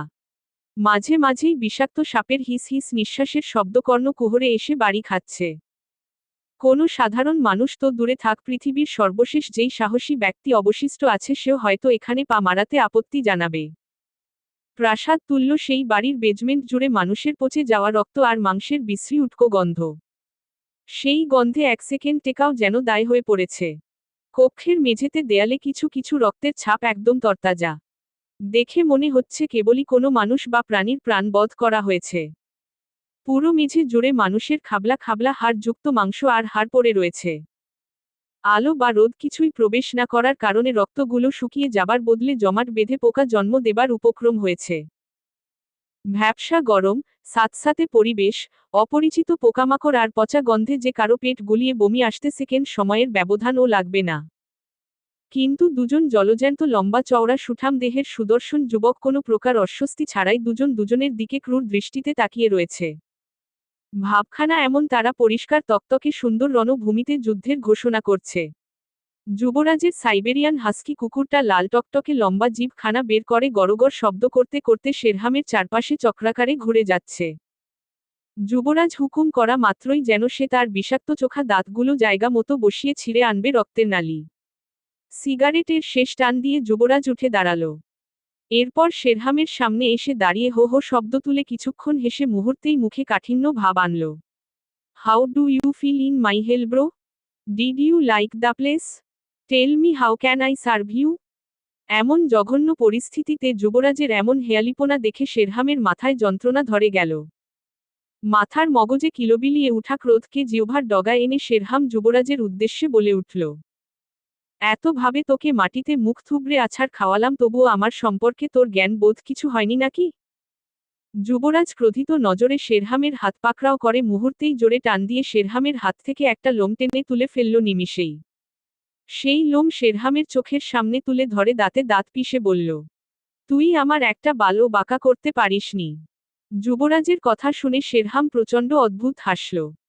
যুবরাজের হাত থেকে সেই টেনে তোলা লোম ফু দিয়ে হাওয়ায় উড়িয়ে প্যান্টের পকেটে দুই হাত গুজে ফিক করে হেসে দিল। তোর প্রেয়সী ম্যাগানকে কিভাবে মেরেছিলাম জানিস? আশা করি তার অ্যাপার্টমেন্টে গিয়ে সচক্ষে দেখেছিস। শালি সেই একটা জিনিস ছিল, রাতভর আদর দিয়েছিলাম। তোর জন্যও রাখতে চেয়েছিলাম, কিন্তু আমারই মন ভরছিল না, এজন্য তোকে ভাগ দিতে পারিনি। সরি রে। বলেই আরেক চোট বিশ্রী হাসল শেরহাম। সহসাই নিজের শরীরের সর্বোচ্চ শক্তি দিয়ে শেরহামের মুখ বরাবর এক ঘুষি বসিয়ে দিল যুবরাজ। সেই ঘুষির শক্তিতে সামান্য দূরে ছিটকে গেল শেরহাম। জমাট বাঁধা রক্তে স্লিপ খেয়ে হাঁটু মুড়ে নোংরা মেঝেতে বসে পড়ল শেরহাম। এরপর ঠোঁটে হাত দিতেই আঙুলের সাথে তরতাজা রক্ত উঠে এলো। চোখের সামনে সেই রক্ত মেলে ধরে জিভ দিয়ে চেটে ঠোঁটের রক্তটুকু গিলে নিল। এরপর অদ্ভুত ভঙ্গিতে নেশাক্ত মানুষের মতো আঙুলের রক্তগুলো চেটে চেটে খেতে লাগল। রক্ত খেতে চাস? দেব নাকি এক গ্লাস তরতাজা উষ্ণ রক্ত? রক্তের কথা শুনতাই চকচকে চোখে কুকুরের মতো জিভ বেরিয়ে এলো শেরহামের। সেই লোভাতুর মুখশ্রী দেখে সশব্দে হাসল যুবরাজ। আমি তোকে এভাবে মারব না রে শেরহাম। কারণ তুই একজন অসুস্থ পাগল, তুই রোগে আক্রান্ত। তোকে চিকিৎসা দিয়ে সুস্থ করে তবেই আমি চূড়ান্ত শাস্তি দিয়ে তোর পাপের খেলা সাঙ্গ করব। যুবরাজের মুখে নিজ সম্পর্কে এমন অমূলক কথাবার্তা শুনে রাগের পারদ চটে গেল শেরহামের। সেটা দেখে যুবরাজ যেন বেশ মজা পেল। তোকে এ পর্যন্ত কেন এনেছি জানিস? শেরহামকে কোন উত্তর দেবার সুযোগ না দিয়েই শার্টের কলার ধরে টেনে তুলল যুবরাজ। বাধ্য দাসের ন্যায় শেরহাম উঠে দাঁড়াতেই যুবরাজ বলে উঠল, চল তোকে কিছু ট্রেইলার দেখাই। শেরহামকে কলার ধরে টেনে হিচড়ে নোংরা আবর্জনা যুক্ত সিঁড়ি বেয়ে উপরে উঠে চলেছে যুবরাজ। সাথে কুকুরটি বিশ্বস্ত পাহারাদারের ন্যায় তাদের পিছন পিছন সতর্ক দৃষ্টিতে হেঁটে চলেছে। সিঁড়ি ধরে হাঁটতে হাঁটতে হঠাৎই তারা একটা দরজার সামনে এসে দাঁড়াল। দরজাটি দেখে মনে হচ্ছে কিছুদিন আগেই বেশ যত্নের সহিত বানানো হয়েছে। যেই সেই দরজা নয়, একদম লোহার তৈরি ভারী পোক্ত দরজা। আর সেই দরজার সামনে ঝুলানো হয়েছে বিশাল আকারের দুটো তালা। রহস্যময় হাসি ঝুলিয়ে প্যান্টের পকেটে হাতড়ে বিশাল তলার জন্য বিশাল এক চাবির চড়া বের করে আনল যুবরাজ। এরপর সেই চাবি দিয়ে তালা খুলতেই ভেসে এলো মানুষের আত্মচিৎকার আর বিশ্রী গন্ধ। আমাদের ছেড়ে দাও, মুক্তি দাও। আর সহ্য করতে পারছি না। বেঁচে থেকেও মৃত্যু যন্ত্রণা আর সহ্য হচ্ছে না। Please give us freedom from the hell. Bangla ইংরেজি মিশেলে বিভিন্ন নারী পুরুষের আহাজারি পূর্ণ চিৎকারে কান ভারী হয়ে এলো শেরহামের। দুই হাত দিয়ে কান চেপে ধরে চোখ বন্ধ করে জোরে চিৎকার করে উঠল, please stop, I say stop yelling. কিন্তু কারাগারের ন্যায় বন্দিদশায় থাকা মানুষগুলো চুপ করার পরিবর্তে আরও জোরে জোরে শেরহামের নাম ধরে চিৎকার করতে লাগল। সেই চিৎকারের আওয়াজে যুবরাজ হা হা শব্দ তুলে হাসতে লাগল। হাসি থামিয়ে শক্ত হাতের থাবায় শেরহামের চুলের ঝুঁটি ধরে প্রত্যেকটা বন্দির কাছে নিয়ে নিয়ে যুবরাজ তাদের চেহারা দেখিয়ে বলে উঠল, দেখে নে ভাই, ভালো করে দেখে নে। এদের সাথে নিয়েই তো আমার গুছানো জীবনটা এলোমেলো করেছিলিস, তাই না? দেখ, আজকে আমি দিব্যি আনন্দে ঘুরে বেড়াচ্ছি, কিন্তু তোর সাগরেদরা আমার অন্ধকার নরকে বন্দি। কথাগুলো বলতে বলতে যুবরাজের গলা ধরে এলো। ভেসে উঠল চোখের সামনে অতীত স্মৃতি। সেই হাস্যজল দিন, গুছানো পরিপাটি জীবন, নিজের বাবার চাইতেও আপন পিতৃতুল্য ফুপা, পিছু টানহীন স্বচ্ছ ভবিষ্যৎ, আর নিজের পছন্দের মানুষকে ভালোবেসে সুখের সংসার বাঁধার তীব্র বাসনা। অতীত ভাবতে ভাবতে জল গড়িয়ে পড়ল যুবরাজের চোখ থেকে। নিজের চোখের জলগুলোকে আঙুলের সাহায্যে মুছে যুবরাজ হুঙ্কার ছেড়ে বলে উঠল, আমার ফুপাকে কেন গাড়ি চাপা দিয়ে মেরেছিলিস শেরহাম? সে আমাকে সন্তানের মতো ভালোবাসত, এটাই তার অপরাধ ছিল তোর কাছে? তাকে খুন করে খুব মজা পেয়েছিলিস না? কিন্তু জানিস মায়ের মতো ফুপুকে ওই সময় আমি কিভাবে সামলে নিয়েছি? সে তো আজ পর্যন্ত জানেই না তুই যে তার স্বামীর খুনি। তোকে তো আমি এমনি এমনি ছেড়ে দেব না রে শেরহাম। দেখ, যার সাহায্যে গাড়ি চাপা দিয়ে আমার ফুপাকে মেরেছিলি সেও আমার নরকের অতিথি। কথাটি বলেই শেরহামকে সেই ট্রাক ড্রাইভারের সামনে এনে দাঁড় করালো। শীর্ণ লোকটিকে দেখে চিনতে বেশ বেগ পেতে হলো শেরহামের। কারণ একে তো কক্ষে আলো কম, তার মধ্যে লোকটি দাড়ি চুলে ভূতের মতো হয়ে রয়েছে। মোটা ফর্সা লোকটির শরীরের সমস্ত জৌলুস ঢাকা পড়েছে শীর্ণতায়। চোখ দুটো গর্তে ঢুকে দৃষ্টি ঘোলা হয়ে রয়েছে। দেখে মনে হচ্ছে কত দিনের অনাহারী। শেরহামকে দেখে লোকটি বন্দিকক্ষের গ্রিল ধরে কোনো রকমে দাঁড়িয়ে হু হু করে কেঁদে উঠল। Please save me from this devil. Devil বলার সাথে সাথেই যুবরাজ ঝটপট তালা খুলে ভেতরে প্রবেশ করে এলোপাতাড়ি মারতে লাগলো মাঝবয়সী লোকটাকে। ট্রাক ড্রাইভার মাটিতে লুটিয়ে জ্ঞান হারানোর আগ পর্যন্ত মারতে থাকলো যুবরাজ। লোকটি জ্ঞান হারাতেই সজোরে এক লাথি বসিয়ে দিল বুক বরাবর, এরপর বাইরে বেরিয়ে আবার তালা লাগিয়ে শেরহামের সামনে এসে হাঁপাতে হাঁপাতে বলে উঠল, do you like my help? Sadaf শাহিরের কক্ষের দরজার সামনে বুকে দুই হাত চেপে দাঁড়িয়ে আছে সামিনা। নবনীতা মৃত্যুর পর থেকেই সাদাফ শাহির খুবই কঠিন এবং সাধারণ জীবন যাপন করেন। কারো সাথে খুব একটা মিশন না বললেই হয়। প্রয়োজন ছাড়া কারো সাথে ও তো মাখামাখি কথাও বলেন না। বাড়ির চাকর বাকর প্রয়োজনীয় কাজ ছাড়ার জন্য তার কক্ষে আসেন। আর মাঝে মাঝে সামিনা আসেন তার খোঁজ খবর নেবার জন্য। আজও সামিনা এসেছে। তবে খোঁজ খবর নিতে নয়, বরং নিজের ছেলের জীবনের হিসেব চুকাতে। দরজার সামনে দাঁড়িয়ে সামিনা মনের মধ্যে কথাগুলো গুছিয়ে নিলেন। কথা গুছাতে গিয়েই তসতসে চোখের জলে গাল ভিজে উঠল। সেগুলো দুই হাতের করপুটে মুছে ধীর কণ্ঠে সামিনা বলল, ভাইয়া আসবো? রাতের খাবার শেষ করে রাতের ওষুধ পত্র খেয়ে সাদাফ শাহির সবেই শুতে যাচ্ছিলেন। আজকাল তার সব কিছুতেই বিরক্ত লাগে। একমাত্র ছেলের চিন্তায় প্রাণ হাঁসফাঁস করে। তবুও তো সে মানুষ।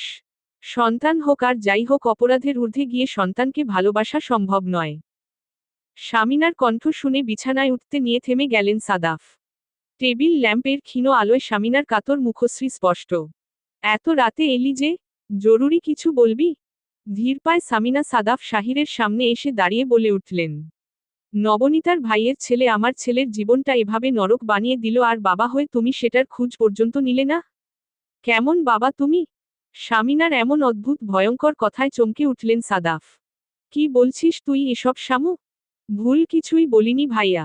আমার ছেলের হৃদয়ে যেই তুষের আগুন জ্বলছে, এটার খোঁজ কেন তুমি একবারও নিলে না? অন্যের কথা শুনে তো ঠিকই বাড়ি ছাড়া করলে আমার মানিককে। তাহলে যার জন্য আমার ছেলে নরক যন্ত্রণা ভোগ করছে তাকে কেন কিছু করলে না? সাদাফ শাহির সামিনার এসব কথার আগা মাথা কিছুই বুঝতে না পেরে অবুঝ বালকের ন্যায় তাকিয়ে রইলেন। ভাইয়ের মনোভাব বুঝতে পেরে সামিনা একে একে সবকিছু খুলে বললেন সাদাফ শাহিরকে। পুরো ঘটনা শুনে সাদাফ শাহির বুক চেপে ধরে বিছানায় শুয়ে পড়লেন। আমার বুকে প্রচণ্ড যন্ত্রণা হচ্ছে সামিনা। তুই এসব কি শোনালি আমাকে? আমি যে আমার মাতৃহীন ছেলের প্রতি অবিচার করে ফেলেছি রে বোন। কবে কবে আমার অবুঝ ছেলেটা এতটা বড় হয়ে গেল? এত বড় ঘটনার কিচ্ছুটি জানালো না আমাদের? ছোট শিশুর ন্যায় কেঁদে উঠলেন সাদাফ। সাথে ডুকরে কেঁদে ওঠে বুক ভিজালেন সামিনা। বেড সাইড টেবিল হাতড়ে নিজের মোবাইল ফোন হাতে নিয়ে ডায়াল করলেন যুবরাজের নম্বর। প্রথম রিং হতেই ফোন তুলল যুবরাজ। কান্নার দমকে কথাই বলতে পারছে না সাদাফ শাহির। শুধু ভাঙা গলায় ডেকে উঠলেন, আমার আব্বা। Welcome to my dark side. পর্ব 25। সারিকা হোসাইন। বেলা কত হয়েছে সেটা ঠাহর করাও যেন বেশ দুষ্কর হয়ে পড়েছে এই নরক তুল্য জঘন্য বাড়িটিতে। চারপাশে ভ্যাপসা গরম, উটকো বিশ্রী গন্ধ, সেই সাথে আলো আর বাতাসের নেই কোনো অস্তিত্ব। থেকে থেকেই অদ্ভুত দুই একটা পোকা মাকড় গায়ে এসে কামড়ে চলে যাচ্ছে। সেই কামড়ে কখনো শরীর চুলকে ঘা হয়ে যাবার উপক্রম হচ্ছে, আবার কখনো বা বিষাক্ত কামড়ে ব্যথায় শরীর অসাড় হয়ে যাচ্ছে। এদিকে সাইবেরিয়ান হাস্কি কুকুরটির কথা না বললেই নয়। সতর্ক চতুর বিশ্বস্ত পাহারাদারের ন্যায় হিংস্র সবুজ চোখে প্রত্যেকটি বন্দি অপরাধীর কক্ষের সামনে পায়চারি করে চলেছে সমানে। কিন্তু শেরহামের কক্ষের সামনে এসেই কুকুরটি ভয়ানক স্বরে ডেকে উঠছে কিছুক্ষণ বাদে বাদেই। একদিকে চারপাশের মানুষের আহাজারি, আরেক দিকে কুকুরটির বিদঘুটে সুর, দুই মিলে শেরহামের মাথা পাগল করে তুলল আরও দ্বিগুণ হারে। কুকুরের দিকে তাকিয়ে শেরহাম ভয়ঙ্কর দৃষ্টি দিয়ে চিৎকার করে বলে উঠল, এখান থেকে তো আমি নিশ্চিত রূপেই বের হয়ে যাব। কিন্তু যাবার আগে তোর রক্ত খেতে মোটেও ভুলব না। কুকুরটি কি বুঝল কে জানে, শেরহামের দিকে তাকিয়ে আরও বিশ্রীভাবে দাঁত বের করে খেকিয়ে উঠল। নিজের উপর নিজেই রাগে ফুঁসছে শেরহাম। তুই আমাকে বোকা বানিয়ে বড় ভুল করে ফেললি যুবরাজ। এর জন্য তোকে সারাটা জীবন খুব করে পস্তাতে হবে। কথাগুলো বলে অজগরের ন্যায় ফসফস করে শ্বাস টানল শেরহাম। যুবরাজ শেরহামকে হাতে লম্বা একটা শিকল পরিয়ে শিকলটা দেয়ালে আটকানো একটা লোহার আংটার সাথে তালা দিয়ে রেখে চলে গিয়েছে। শুধু তাই নয়, কক্ষটিতে না আছে বসার ব্যবস্থা আর না আছে শোবার ব্যবস্থা। এক বিন্দু পানি পানের ব্যবস্থা পর্যন্ত রাখেনি কঠিন হৃদয়ের পুরুষ যুবরাজ শাহির। পুরো কক্ষ ভর্তি বড় বড় কুচকুচে কালো কালো মশা। যেখানেই কামড়াচ্ছে সেখানটাই ফুলে বড় বড় চাকা উঠে যাচ্ছে। মুহূর্তের ব্যবধানেই মশা, পোকা, মাকড় শেরহামকে কামড়ে তার চেহারার নকশাই বদলে ফেলল। সাদাফ শাহির এর বিশাল বড় বাংলোর সামনে দাঁড়িয়ে আছে যুবরাজ। দুতলার পানে দৃষ্টি পেতে রেখে পকেটে দুই হাত গুজে ঠোঁট কামড়ে একমনে ভেবে চলেছে নানান ভাবনা। নিশ্চয়ই মা পাপাকে শেরহাম সম্পর্কে সবকিছু খুলে বলেছে। পাপাকে আমি ভালো করেই চিনি। তিনি শেরহামের মোকাবেলা করার জন্য তামাম দুনিয়া উল্টে ফেলবে। যে করেই হোক শেরহামের পাঠ আগে চুকাতে হবে। ফুপার সাথে যা হয়েছে সেই ঘটনার পুনরাবৃত্তি আমি পাপার সাথে কখনোই হতে দিব না। ফুস করে দীর্ঘশ্বাস ছেড়ে দুই হাতের সহিত উল্ফ কাট চুলগুলোকে ঠেলে পিছনে নিয়ে ঘড়িতে সময় দেখে নিল যুবরাজ। সবে রাত 9:30 বাজে। কিন্তু সাদাফ শাহিরের জন্য রাত 9টা অনেক রাত। যদিও এতক্ষণে তার বিভোর ঘুমে থাকার কথা, কিন্তু আজ সে যুবরাজের জন্য অপেক্ষা করছে। হঠাৎই পিতৃ ভালোবাসায় যুবরাজের দুই চোখ ছলছল করে উঠল। শেষ কবে সে তার বাবার সাথে বসে খোলাখুলি কথা বলেছে সেটাই তার মনে নেই। এদিকে যুবরাজের আসার প্রতীক্ষায় ড্রয়িং রুমে বসে বসে সময় গুনছে সামিনা। প্রতিটা সেকেন্ড তার কাছে বিষাক্ত লাগছে। পায়ের ব্যথায় পায়চারি পর্যন্ত করতে পারছেন না। ইদানিং একটু হাঁটলেই ঘুটনিতে প্রচুর ব্যথা হয়। সামিনা একমনে হাতের বুড়ো আঙুল কামড়ে চলেছেন আর ভাবছেন, কোথায় তুই যুবরাজ বাবা আমার? এত সময় লাগছে কেন আজকে তোর বাসায় ফিরতে? কোথাও কোনো অঘটন হয়নি তো? অঘটনের কথা হঠাৎ মনে পড়তেই চট করে উঠে দাঁড়ালেন তিনি। শেরহাম যুবরাজকে মারার জন্য সর্বক্ষণ তৎপর হয়ে আছে। কখন কি করে বসে কে জানে? ভালোবাসার স্বামীকে হারিয়ে কোনো মতে বেঁচে আছেন তিনি। এই ছেলেটাও যদি হারিয়ে যায় তখন কি আঁকড়ে ধরে এই নিষ্ঠুর পৃথিবীতে শ্বাস টানবেন তিনি? হঠাৎই কলিং বেলের টুং ঠাং আওয়াজ হল। সামিনার ভাবনায় ভাটা পড়ল, সেই সাথে দৌড়ে চলে গেলেন দরজা খুলতে। প্রায় মাস খানেক পর ছেলেটা এই বাড়িতে ধুলো দিতে যাচ্ছে। দরজা খুলে যুবরাজকে দেখতে পেয়েই জাপটে ধরলেন সামিনা। যুবরাজের বুকে মুখ লুকিয়ে হাউমাউ করে কেঁদে উঠলেন। তোর চিন্তায় দেখবি আমি ঠিক একদিন মরে যাব। দিনে দিনে আমার বয়স বাড়ছে, আমি কি এত এত চাপ নিতে পারি? যুবরাজ সামিনার মাথায় চুমু খেয়ে পিঠে হাত বুলিয়ে বলে উঠল, বললেই হলো মরে যাবে? এত সহজে তোমাকে মরতে দেব নাকি?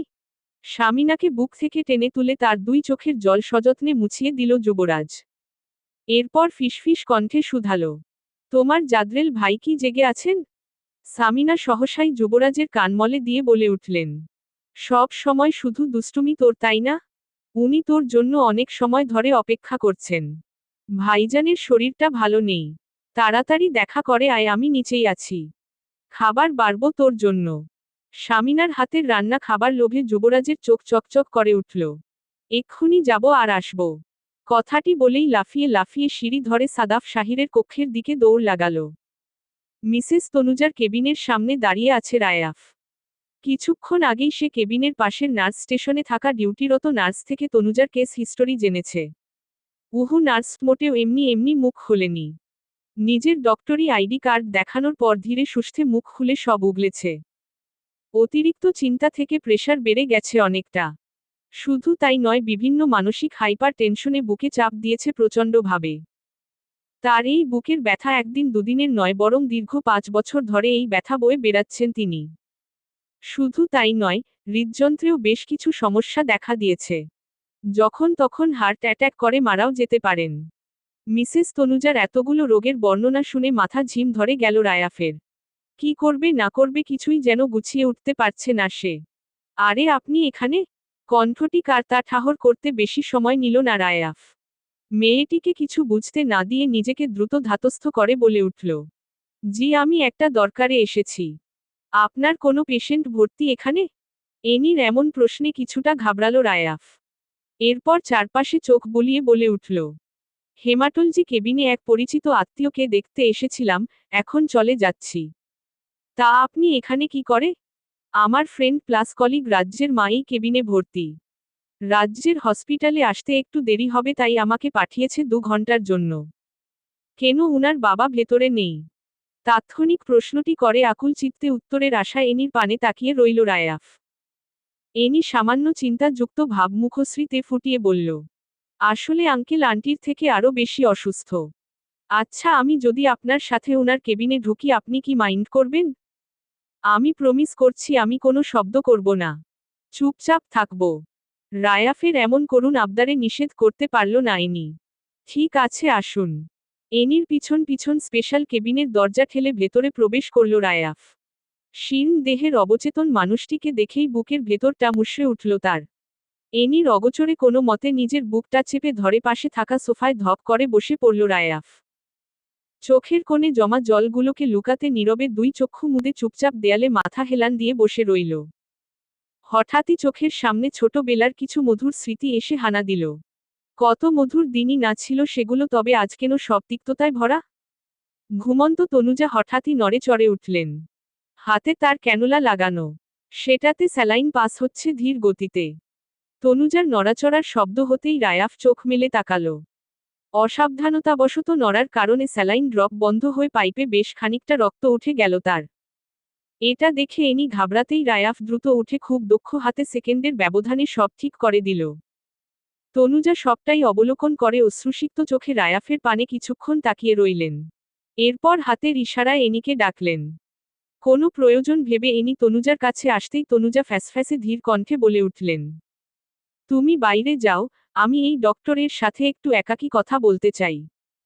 এনি কিছুক্ষণ ইতস্তত করে বলে উঠল, আসলে আন্টি সে আমার বন্ধু, ডক্টর নয়।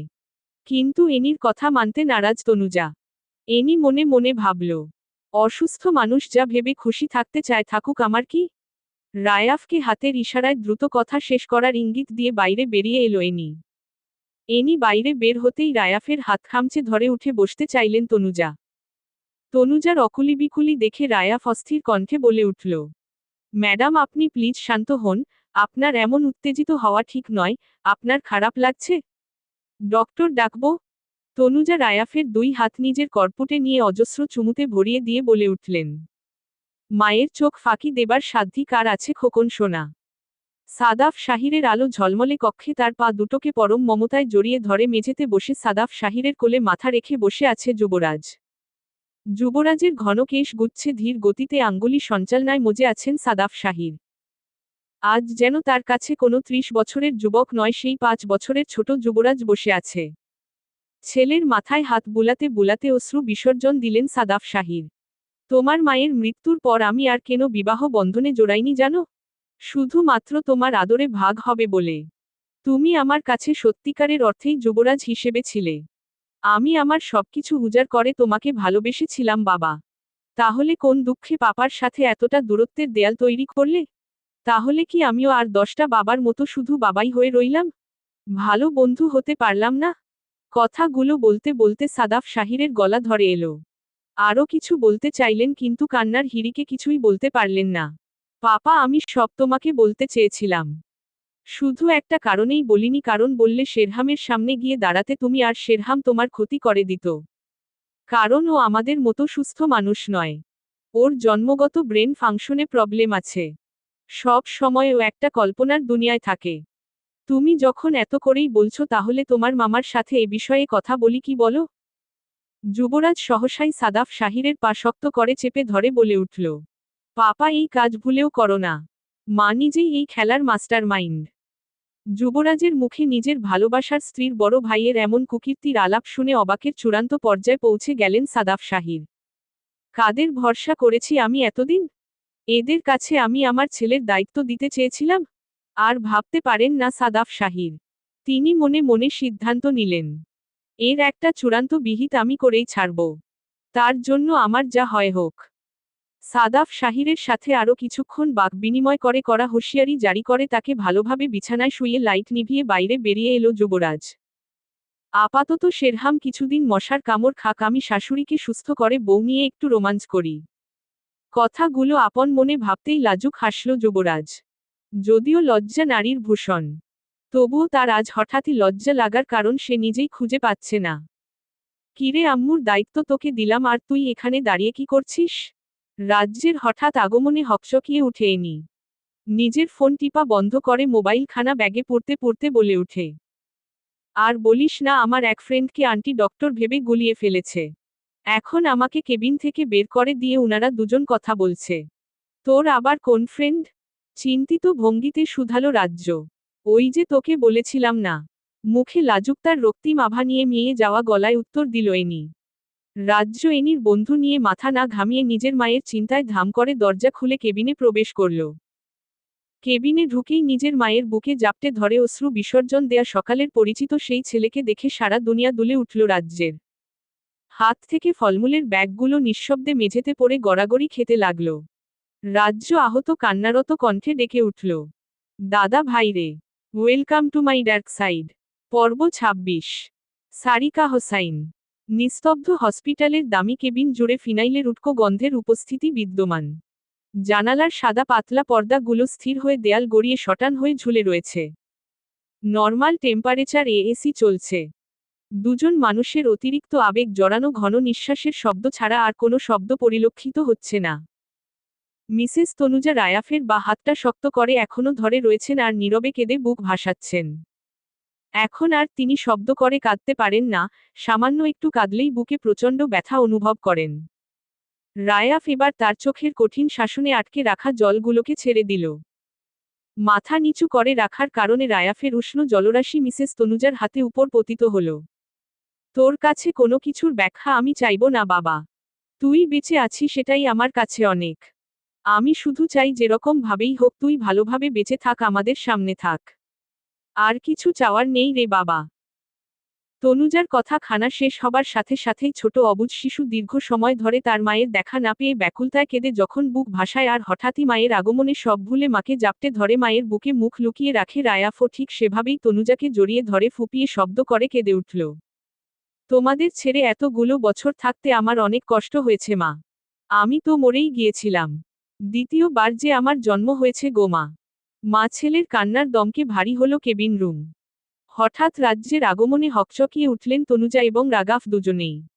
রাজ্য তার হাতের সমস্ত কিছু ফেলে দৌড়ে গিয়ে রায়াফের পিঠ খামচে ধরে কাঁদতে লাগল। রাজ্যের চোখের জলে রায়াফের পুরো শার্ট ভিজে উঠল। ঘটনা কি হলো কিছুই বুঝতে পারল না এনি। শুধু দরজায় দাঁড়িয়ে এতটুকুন বুঝল, কারো পার্সোনাল বিষয়ে হস্তক্ষেপ করার কোনো মানেই হয় না। ওরা ওদের মতো ভালো থাকুক, আমার উচিত ওদেরকে স্পেস দেয়া।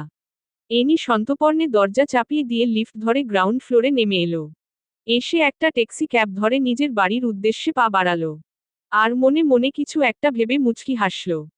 রায়াফের পেট জড়িয়ে ধরে পিঠে মুখ গুজে জোরে জোরে শব্দ করে ক্রমাগত কান্না করে চলেছে রাজ্য। সকাল বেলা যখন সে রায়াফকে দেখছিল তখন থেকেই তার মনের মধ্যে খচখচনি শুরু হয়েছিল। রায়াফকে দেখার পর থেকে সারাদিন সে কোনো কাজেই মন বসাতে পারেনি। একটা মানুষের শরীরের গঠন থেকে শুরু করে কথা বলার ধরন, চুল আঁচড়ানোর স্টাইল হুবহু কখনোই মিলে যাবার কথা নয়। আর তার চাহনিই যেন বারবার অন্য কিছু নির্দেশ করছিল। একজন বিচক্ষণ স্পেশাল ফোর্সের অফিসারের কাছে এসব কিছুই কাকতালীয় মনে হবার প্রশ্নই আসে না। এই জন্যই তো সে মনে মনে ঠিক করেছিল মিসেস তনুজাকে হসপিটাল থেকে রিলিজ দেয়া মাত্র সে এই লোকের পিছনে স্পাই এর মতো লেগে থাকবে। কিন্তু তার মা ঠিক তার সন্তানকে চিনে নিয়েছে। তার দাদা ভাই তাদের সামনে জীবিত অবস্থায় আছে। এর চাইতে সুখের, আনন্দের আর কি হতে পারে? আমি জানতাম দাদা ভাই তুমি বেঁচে আছো। এভাবে তুমি আমাদের কাউকে কিচ্ছু না জানিয়ে কোথাও হারিয়ে যেতে পারো না। আরও অনেক কিছু বলার চেষ্টা করল রাজ্য। কিন্তু কান্নার দমকে কণ্ঠরোধ হয়ে জিভ জড়িয়ে গেল। তোমাদের কিছু কথা বলার বাকি আছে মা। আমাকে এখন যেতে হবে, নয়তো তোমরা বিপদে পড়ে যাবে। কঠিন কণ্ঠে কথা খানা বলে শক্ত হয়ে বসে রইল রায়াফ। রায়াফের যাবার কথা শুনেই তনুজা এক হাতে রায়াফের গলা জড়িয়ে ধরে আরেক হাতে চোখে মুখে মমতার পরশ বুলাতে বুলাতে উন্মাদের ন্যায় কেঁদে কেঁদে বলে উঠলেন, কত বছর পর তোকে কাছে পেলাম রে বাবা। আমার হাহাকার করা শূন্য বুকটা কেবলই ভরতে শুরু করেছে আর তুই চলে যাবার কথা বলছিস? এই অসহায় মাকে একা ফেলে কোথায় যেতে চাইছিস বাবা? এভাবে আমাকে ফেলে যদি তুই চলে যাস তাহলে আমি কিভাবে বাঁচব বল? দাদা ভাই কেন যাবে তুমি? আমাদের ফেলে কোথাও যেতে পারবে না তুমি। আমি তোমাকে কোথাও যেতে দেব না। রাজ্যের পানে তাকিয়ে মুচকি হাসল রায়াফ। এরপর রাজ্যের নরম তুলতুলে গাল টেনে ধরে কিছুটা মেপে হেসে বলে উঠল, পুচকিটা অনেক বড় হয়ে গেছে দেখছি। আমাকে শাসনের স্বরে কথা বলে হুম। রায়াফের এমন হেয়ালি কথায় কোনো কান দিল না রাজ্য। সে তার কথায় অনড়। দুনিয়া দুভাগ হয়ে গেলেও সে আজ তার দাদা ভাইকে এখান থেকে এক পাও যেতে দিবে না। রাজ্য তার চোখের জলগুলো মুছে সিক্ত কণ্ঠে আহত স্বরে বলে উঠল, বাড়ি ফিরে চলো দাদা ভাই। তোমাকে ছাড়া আমরা কেউ ভালো নেই। মা মৃত্যু পথযাত্রী, আমার জীবনটাও ছন্নছাড়া হয়ে যাচ্ছে। আর বাবা? কি হয়েছে বাবার? উদ্বিগ্নতা প্রকাশ করে হসপিটালের বেড ছেড়ে চট করে উঠে দাঁড়িয়ে কথা খানা শুধালো রায়াফ। রাজ্য হসপিটালের বেড থেকে উঠে দাঁড়িয়ে ধীর পদে রায়াফের সামনে এসে দাঁড়ালো। এরপর রায়াফের চোখে চোখ রেখে কাতর কণ্ঠে বলে উঠল, বাবা আর আগের মতো নরম মনের মানুষটি নেই দাদা ভাই। উনি হুটহাট রেগে যান, সকলের সাথে খারাপ ব্যবহার করেন, আর চুপি চুপি কাঁদেন। আমাদের সাথে ঠিকঠাক কথা পর্যন্ত বলেন না। বাবা দিন দিন মানসিক ভারসাম্য হারিয়ে ফেলছে দাদা ভাই। রাজ্যের মুখে নিজ বাবা সম্পর্কে এমন কথা শুনে নিজের কানকেই বিশ্বাস করতে যেন ভীষণ কষ্ট হলো রায়াফের। রাজ্যের কাছ থেকে শোনা কথা আর নিজ চোখে নিজের বাবাকে দেখা দুটোই যেন রাত দিনের ফারাক মনে হলো তার কাছে। একজন হাসিখুশি সহজ সরল শান্ত মেজাজের মানুষের হঠাৎ এমন পরিবর্তন যেন তার কাছে চূড়ান্ত অবিশ্বাস্য। নিজের পরিবারের এমন ভঙ্গুর রূপ দেখে কিছুক্ষণ নির্বাক হয়ে চকচকে সাদা টাইলসের মেঝেতে এক দৃষ্টিতে তাকিয়ে রইল রায়াফ। এরপর অপরাধীর কণ্ঠে বলল, আমাকে যেতে দে রাজ্য, নয়তো আমাকে আবার হারিয়ে ফেলবি। এখন আমাকে কিছুই জিজ্ঞেস করে বিভ্রান্ত করিস না। সময় এলে আমি নিজেই সবকিছু খুলে বলবো। রায়াফের চোখের ভাষা পড়তে বেশি সময় লাগলো না রাজ্যের। অবিশ্বাসের চোখে ভাইয়ের দিকে তাকিয়ে নীরবে অশ্রু ফেলে গেল শুধু। কিন্তু মিসেস তনুজা ছেলেকে ছাড়তে নারাজ। এক পর্যায়ে তিনি চিৎকার চেঁচামেচি শুরু করে দিলেন। রায়াফকে কাকুতি মিনতি করে বলে উঠলেন, বাবারে একটা রাত মায়ের পাশে থাক না। একটা রাত তোকে দুই নয়ন ভরে আমাকে দেখতে দে। এরপর না হয় যাস। মায়ের এমন পাগলামিতে দুই চোখ ফেটে জলের আনাগোনা হলো রায়াফের কপল বেয়ে। অতঃপর রাজ্যকে চোখের ইশারা করতেই রাজ্যের ঠোঁটে প্রশস্ত হাসি ফুটে উঠল। দুই হাতে নিজের চোখের জল মুছে উৎফুল্ল কণ্ঠে বলে উঠল, মাকে বাড়িতে নেবার সকল ব্যবস্থা আমি এক্ষুনি করে দিচ্ছি দাদা ভাই। নিজের ফোনের স্ক্রিনে সময় দেখে নিয়ে কেবিন থেকে এক প্রকার দৌড়েই বেরিয়ে গেল রাজ্য। উদ্দেশ্য একটাই, মিসেস তনুজার রিলিজ নিয়ে নিজেদের বাড়িতে ফেরা। রাজ্যের কক্ষে ঘণ্টা খানেক সময় ধরে বিভিন্ন জিনিস নিয়ে নাড়াচাড়া করে যাচ্ছে যুবরাজ। রাত প্রায় 1:30 বাজতে চলল অথচ মেয়েটির কক্ষে আসার নাম গন্ধ নেই। এবার যেন যুবরাজের ধৈর্যের বাঁধ ভেঙে গেল। চারপাশে নজর বুলিয়ে আরও কিছুক্ষণ অপেক্ষার পর নিজের ঠোঁট কামড়ে ধরে শয়তানি হাসল যুবরাজ। আজ রাতে আমাকে এভাবে অপেক্ষা করানোর উচিত শিক্ষা দেব তোমাকে আমি শ্রেয়সী। ঘড়ির কাঁটায় যখন রাত 2টো ছুঁই ছুঁই এমন সময়ে ক্লান্ত শরীরে কক্ষে প্রবেশ করল রাজ্য। সুইচ টিপে কক্ষ আলোকিত করতেই নিজের অগোছালো কক্ষটাকে হঠাৎ গুছালো দেখে বেশ অবাক হল সে। পুরো কক্ষ পরিপাটি করে সাজানো গুছানো। বিছানার চাদর পর্যন্ত টানটান করে পাড়া হয়েছে। কোথাও যেন একটা ধূলিকণার অস্তিত্ব পর্যন্ত নেই। অবাকের চূড়ান্ত পর্যায়ে পৌঁছে তাড়াতাড়ি কক্ষের দরজা আটকে দিয়ে চারপাশে সতর্ক দৃষ্টি বুলালো রাজ্য। পুরো কক্ষ জুড়ে কারো কোনো অস্তিত্ব নেই। নিজের গায়ের পোশাক টেনে টুনে ঠিক করে বেলকনিতে নজর দিতেই অন্ধকার চিরে সিগারেটের জ্বলন্ত স্ফুলিঙ্গ নজরে এলো। মুহূর্তেই মস্তিষ্কের নিউরনে নিউরনে জানান দিল মানুষটি কে হতে পারে। ঠোঁটে প্রস্তুত হাসি ঝুলিয়ে নিজের একান্ত ব্যক্তিগত পুরুষটির সামনে এসে দাঁড়ালো রাজ্য। রাজ্যের উপস্থিতি টের পেয়ে সিগারেট পাইপ পিষে বসা থেকে উঠে দাঁড়ালো যুবরাজ। এরপর মেকি রাগ দেখিয়ে শুধালো, ভাইকে পেয়ে জামাই ভুলে গেলে বুঝি? যুবরাজের মুখে রায়াফ সম্পর্কে এমন কথা শুনে কেঁপে উঠল রাজ্য। এক মুহূর্তের জন্য যুবরাজকেও তার অবিশ্বাস হতে লাগল। তবুও নিজেকে স্বাভাবিক রেখে বলে উঠল, কিসের ভাই? কার ভাই? কার কথা বলছো তুমি? যুবরাজ স্মিত হেসে রাজ্যের থুতনি চেপে ধরে রসিকতা করে এক ভ্রু উঁচিয়ে চোখ টিপে বলে উঠল, ডক্টর রেহান চৌধুরী তোমার দাদা ভাই তাই না? ভয়ে রাজ্যের কান্না পেয়ে গেল নিমিষেই। এই মুহূর্তে যুবরাজকে তার মোটেও সুবিধার ঠেকেছে না। যুবরাজ এই ভাবে কথা বলছে কেন? তবে কি দাদা ভাইয়ের গুম হবার পেছনে ওর কোনো হাত আছে? রাজ্যের মুখের ঘন ঘন পরিবর্তনে ফিক করে হেসে দিয়ে শক্ত কণ্ঠে যুবরাজ বলে উঠল, ঠিকই ধরেছ, তোমার ভাইকে এতগুলো বছর আমি এই গুম করে রেখেছিলাম, এবার তোমাকেও গুম করব রেহনুমার আবাব রাজ্য। কথাটি বলেই হো হো শব্দ তুলে হাসতে লাগল যুবরাজ। যুবরাজের এমন হাসিতে রাজ্যের বড় বড় নেত্র বেয়ে ভারী বর্ষণের সৃষ্টি হল। মনে নানা কুচিন্তা এসে ধরা দিল। তবে কি ভুল মানুষে মন বিনিময় হলো?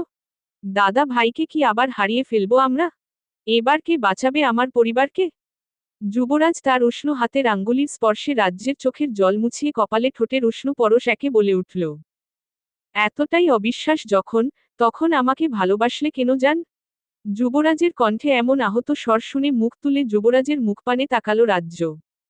এরপর তার চোখে চোখ রেখে সত্যি উদ্ঘাটনের চেষ্টা করল সে। কিন্তু ওই বাদামি রঙা গভীর চোখের বিষাদের রহস্য উদ্ঘাটনের পরিবর্তে নিজেই বিষদিনী হল। সহসাই যুবরাজের পায়ের উপর পা রেখে উঁচু হয়ে গলা জড়িয়ে ঠোঁটে ঠোঁট ডুবালো রাজ্য।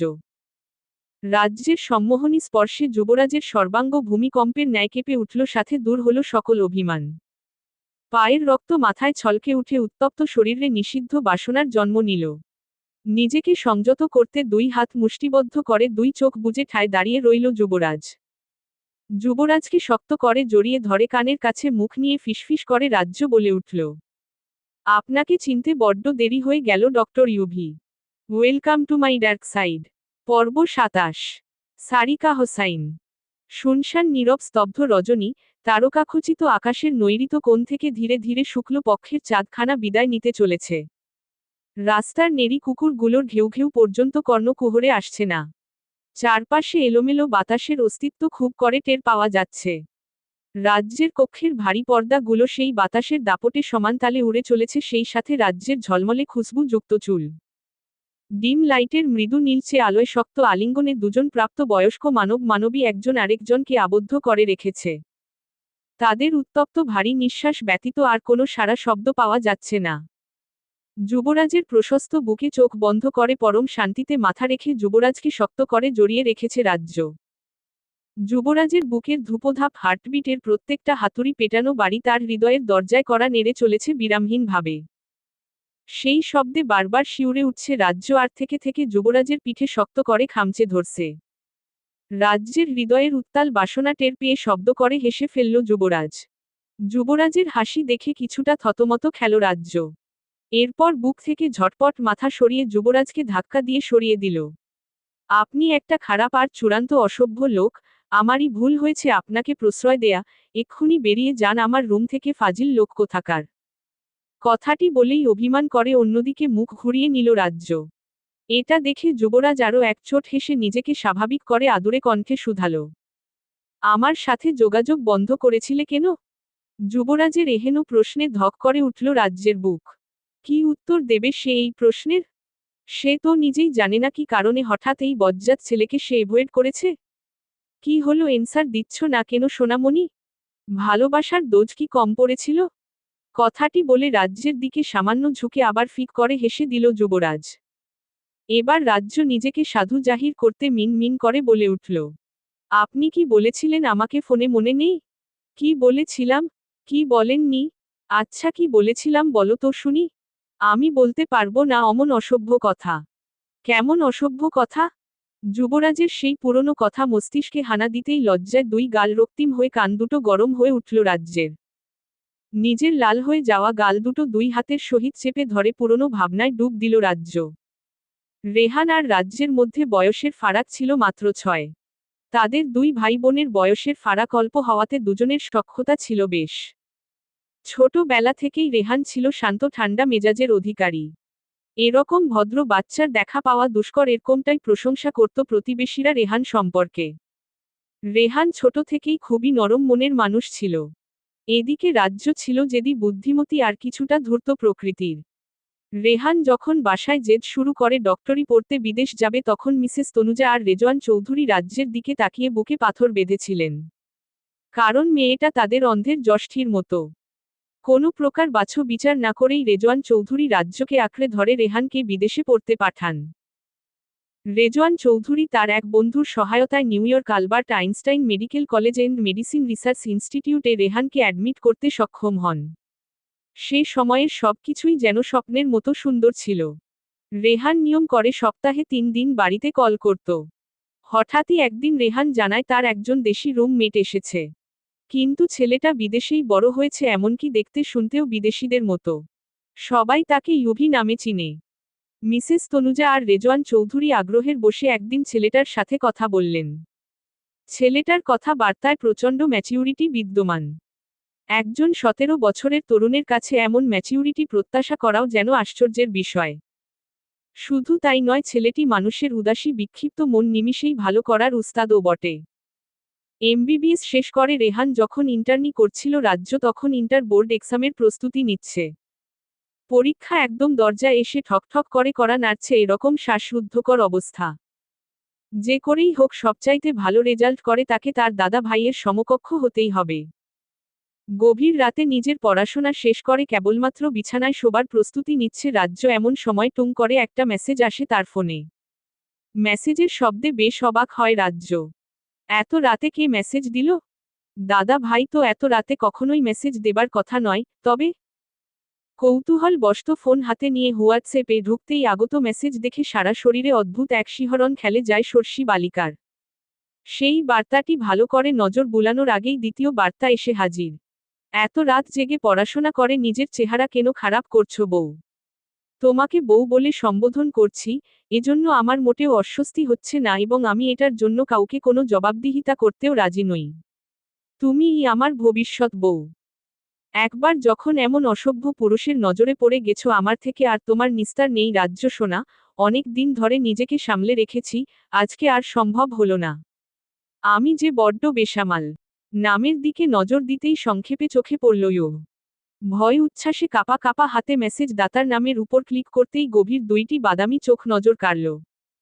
ফোনের মধ্যে বিভিন্ন কারসাজি করেও মেসেজ দাতার পুরো কোনো ইমেজ খুঁজে পেল না রাজ্য। ফিরতি বার্তা পাঠাবে কি না সেটা নিয়ে দ্বিধাদ্বন্দ্ব করতে করতেই পুরোটা রাত কাভার হয়ে গেল। সেদিন ভোর বেলায় রাজ্যের আর পড়াশোনাতে মন বসল না। এতদিন জানতাম মেয়েরা তাদের প্রোফাইলে চোখের ছবি দিয়ে রাখে মানুষকে আকৃষ্ট করতে, এখন দেখছি ছেলেরাও এই ট্রেন্ড ফলো করতে শুরু করেছে। কি অদ্ভুত লোকরে বাবা! বেহুদা ভঙ্গিতে কলম কামড়ে আরও নানান ভাবনা ভেবে চলেছে রাজ্য। হঠাৎই সেই কক্ষে রেজওয়ান চৌধুরী প্রবেশ করলেন। কি রে মা, এত বেলা হলো এখনো রুম ছেড়ে বাইরে বের হলি না? আজ তোর কোচিং নেই? আকস্মিক নিজের বাবার উপস্থিতি বেশ অস্বস্তিতে ফেলল রাজ্যকে। এদিকে অধিক চিন্তায় কলম কামড়ানোর ফলে সেটার দশাও বেহাল। কিংকর্তব্যবিমূঢ় রাজ্য ক্যাবলাকান্তের মতো হে হে করে হেসে কি প্রতিউত্তর করবে সেটাই যেন খুঁজে পেল না। শেষমেশ নির্বোধ বালিকার ন্যায় শুধালো। দাদা ভাইয়ের ওই বিদেশি বন্ধু রুমমেট ছেলেটাকে তুমি কি কখনো দেখেছ বাপি? রাজ্যের এমন প্রশ্নে কিছুক্ষণ মেয়ের দিকে মৌন দৃষ্টিতে তাকিয়ে রইলেন ভদ্রলোক। এরপর রুম থেকে প্রস্থান নিতে নিতে বলে উঠলেন। একবার দেখেছিলাম, তাও অনেক আগে, কিন্তু ওই ছেলেকে দিয়ে তোমার কি কাজ বলো তো মা?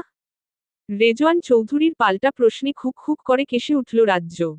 এরপর মিছেমিছি পড়াশোনার ভান ধরে বলে উঠল, এমনি হঠাৎ জানতে ইচ্ছে হলো তাই জিজ্ঞাস করলাম আর কি। দূর দেশ দাদা ভাই একা একা থাকছে তাই চিন্তা হলো, এর বাইরে আর কিছুই নয় বাবা। খুবই কনফিডেন্স এর সাথে কথাগুলো বলে বইয়ে মুখ গুজে ফেলল রাজ্য। রেজওয়ান চৌধুরী এই বিষয়ে আর কোনো গুরুত্ব না দিয়ে নিজের কাজে চলে গেলেন। কিন্তু রাজ্যের খাওয়া দাওয়া ঘুম সব হারাম হয়ে গেল। সব সময় ওই চোখ দুটো আর মেসেজ দুটো দেখেই তার রাত দিন সমান তালে কেটে যাচ্ছে। খাবার দেখলেই কেমন একটা বমি বমি ফিল হয়, গায়ে জ্বর জ্বর অনুভূত হয় আর অযথাই হাসি পায়। নিজের এহেন কাণ্ডে নিজেকে নিজেই কঠিন শাসালো রাজ্য। সব কিছুই যখন মাত্রাতিরিক্ত পর্যায়ে চলে যাবার উপক্রম হলো তখন কোনো উপায় না পেয়ে রেহানকে ভিডিও কল করে বসল রাজ্য। উদ্দেশ্য একটাই, বাদামি চোখের মালিককে এক নজর দেখা। রাজ্য যখন রেহানকে কল করে রেহান তখন ল্যাবরেটরিতে কাজ করছিল। কাজের সময় হঠাৎ ফোন আসাতে বেশ বিরক্ত হয় রেহান। কিন্তু ফোনের স্ক্রিনে রাজ্যের নাম দেখে অবাক হয়ে ফোন তুলতেই রাজ্যের মলিন মুখ দেখে রেহান উদ্বিগ্ন হয়ে ওঠে। কি ব্যাপার রাজ্য, তোর চেহারার এই অবস্থা কেন? কিছু হয়েছে? রেহানের উদ্বিগ্নতা কমাতে চতুর রাজ্য পড়াশোনার বাহানা দিল। এক্সামের টেনশনে প্রচুর ধকল যাচ্ছে দাদা ভাই, তুমি টেনশন করো না, আমি ঠিক আছে। কিছুটা স্বস্তির নিঃশ্বাস নিয়ে রেহান শুধালো। এমন অসময়ে তো কখনো ফোন করিস না, কোনো কিছু জরুরি বলবি নাকি? কোনো ম্যাথ সলভ করতে হবে? রাজ্য কি বলবে না বলবে কিছুই গুছিয়ে উঠতে পারল না। কিছুক্ষণ মাথা চুলকে ডানে বাঁয়ে চোখ ঘুরিয়ে চট করে বলে উঠল, তোমার রুমমেট বিদেশি ছেলেটা কি তোমার খেয়াল রাখে না দাদাভাই? তুমি একদম শুকিয়ে যাচ্ছ। কথাটা শোনা মাত্র পাশ থেকে চট করে উঠে দাঁড়ায় যুবরাজ, এরপর ক্যামেরার সামনে এসে রসিকতা মিশ্রিত কণ্ঠে বলে ওঠে, আমার যতটুকু দায়িত্ব আমি সেটা অফকোর্স পালন করছি টুনটুনি। বাকিটা পূরণের জন্য ওর একটা বউ দরকার।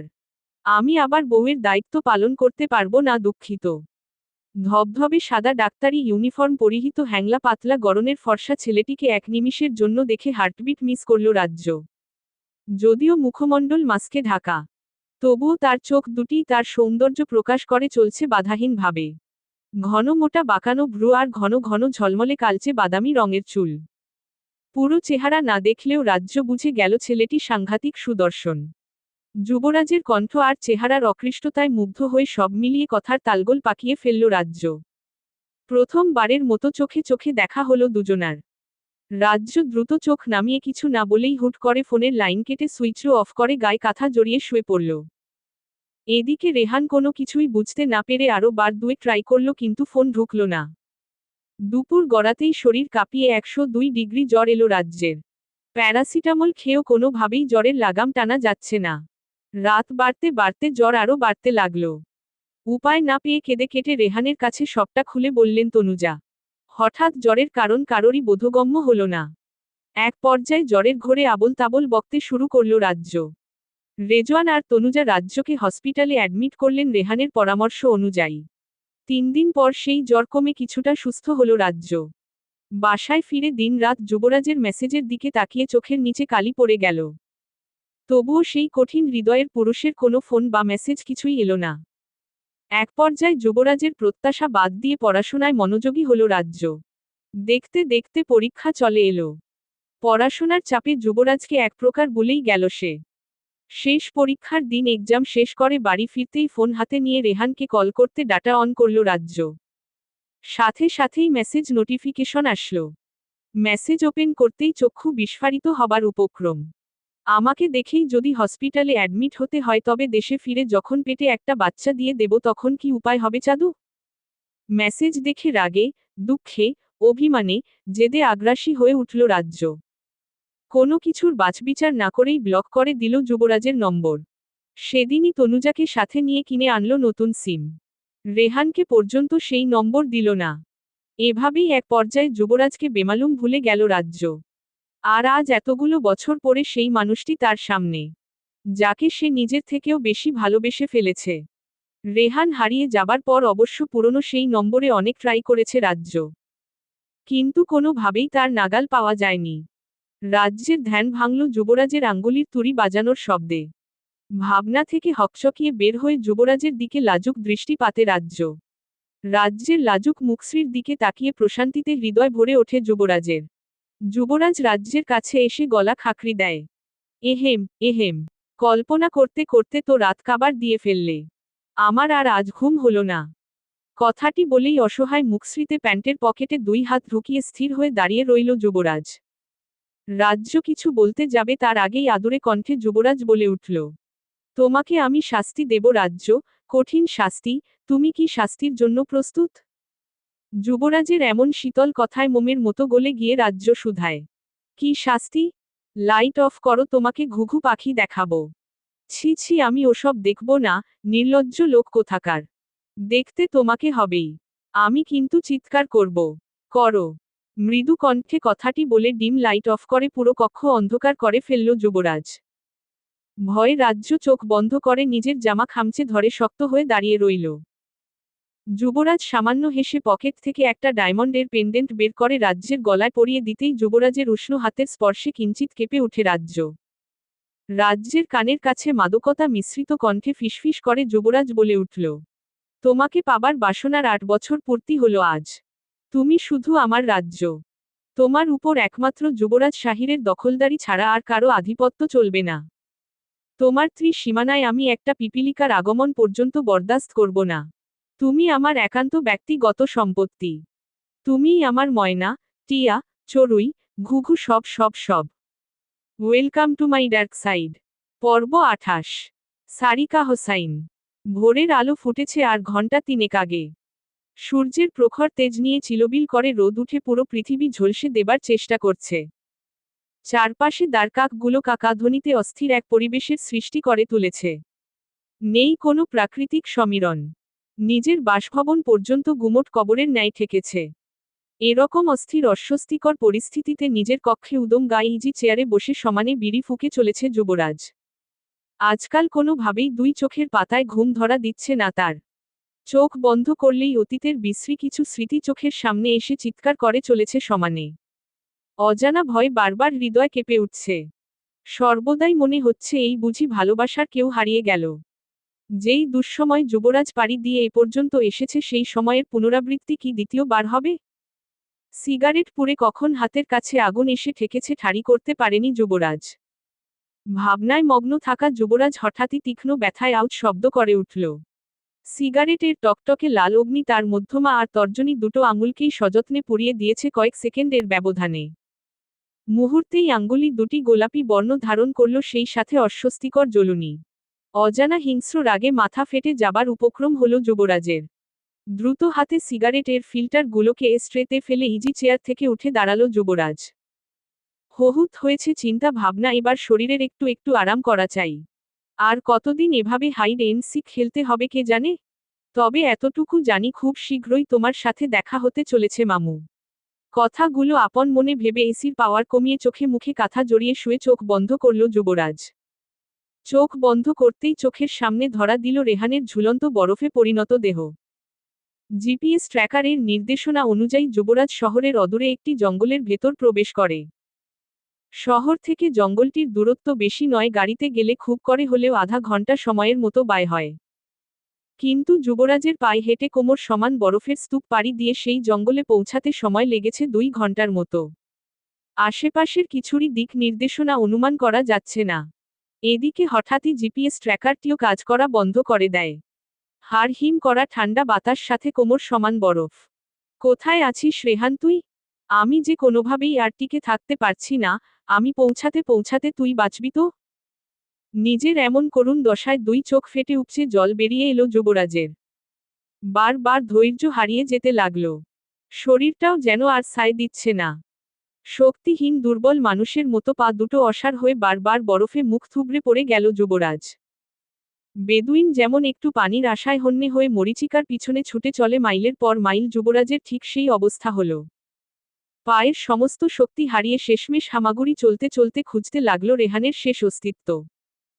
টানা 3 ঘন্টার অভিযানেও যখন রেহানের সন্ধান মিলল না, তখন চরম হতাশা আর ব্যর্থতায় 2 চোখ আপনা আপনি বন্ধ হয়ে এলো। কিন্তু চক্ষু বোঝার আগে অদূরে পরিত্যক্ত ফোকফকে বরফে ঢাকা সাদা রঙের বাড়িটি যুবরাজের দৃষ্টি পরখ করতে ভুলল না।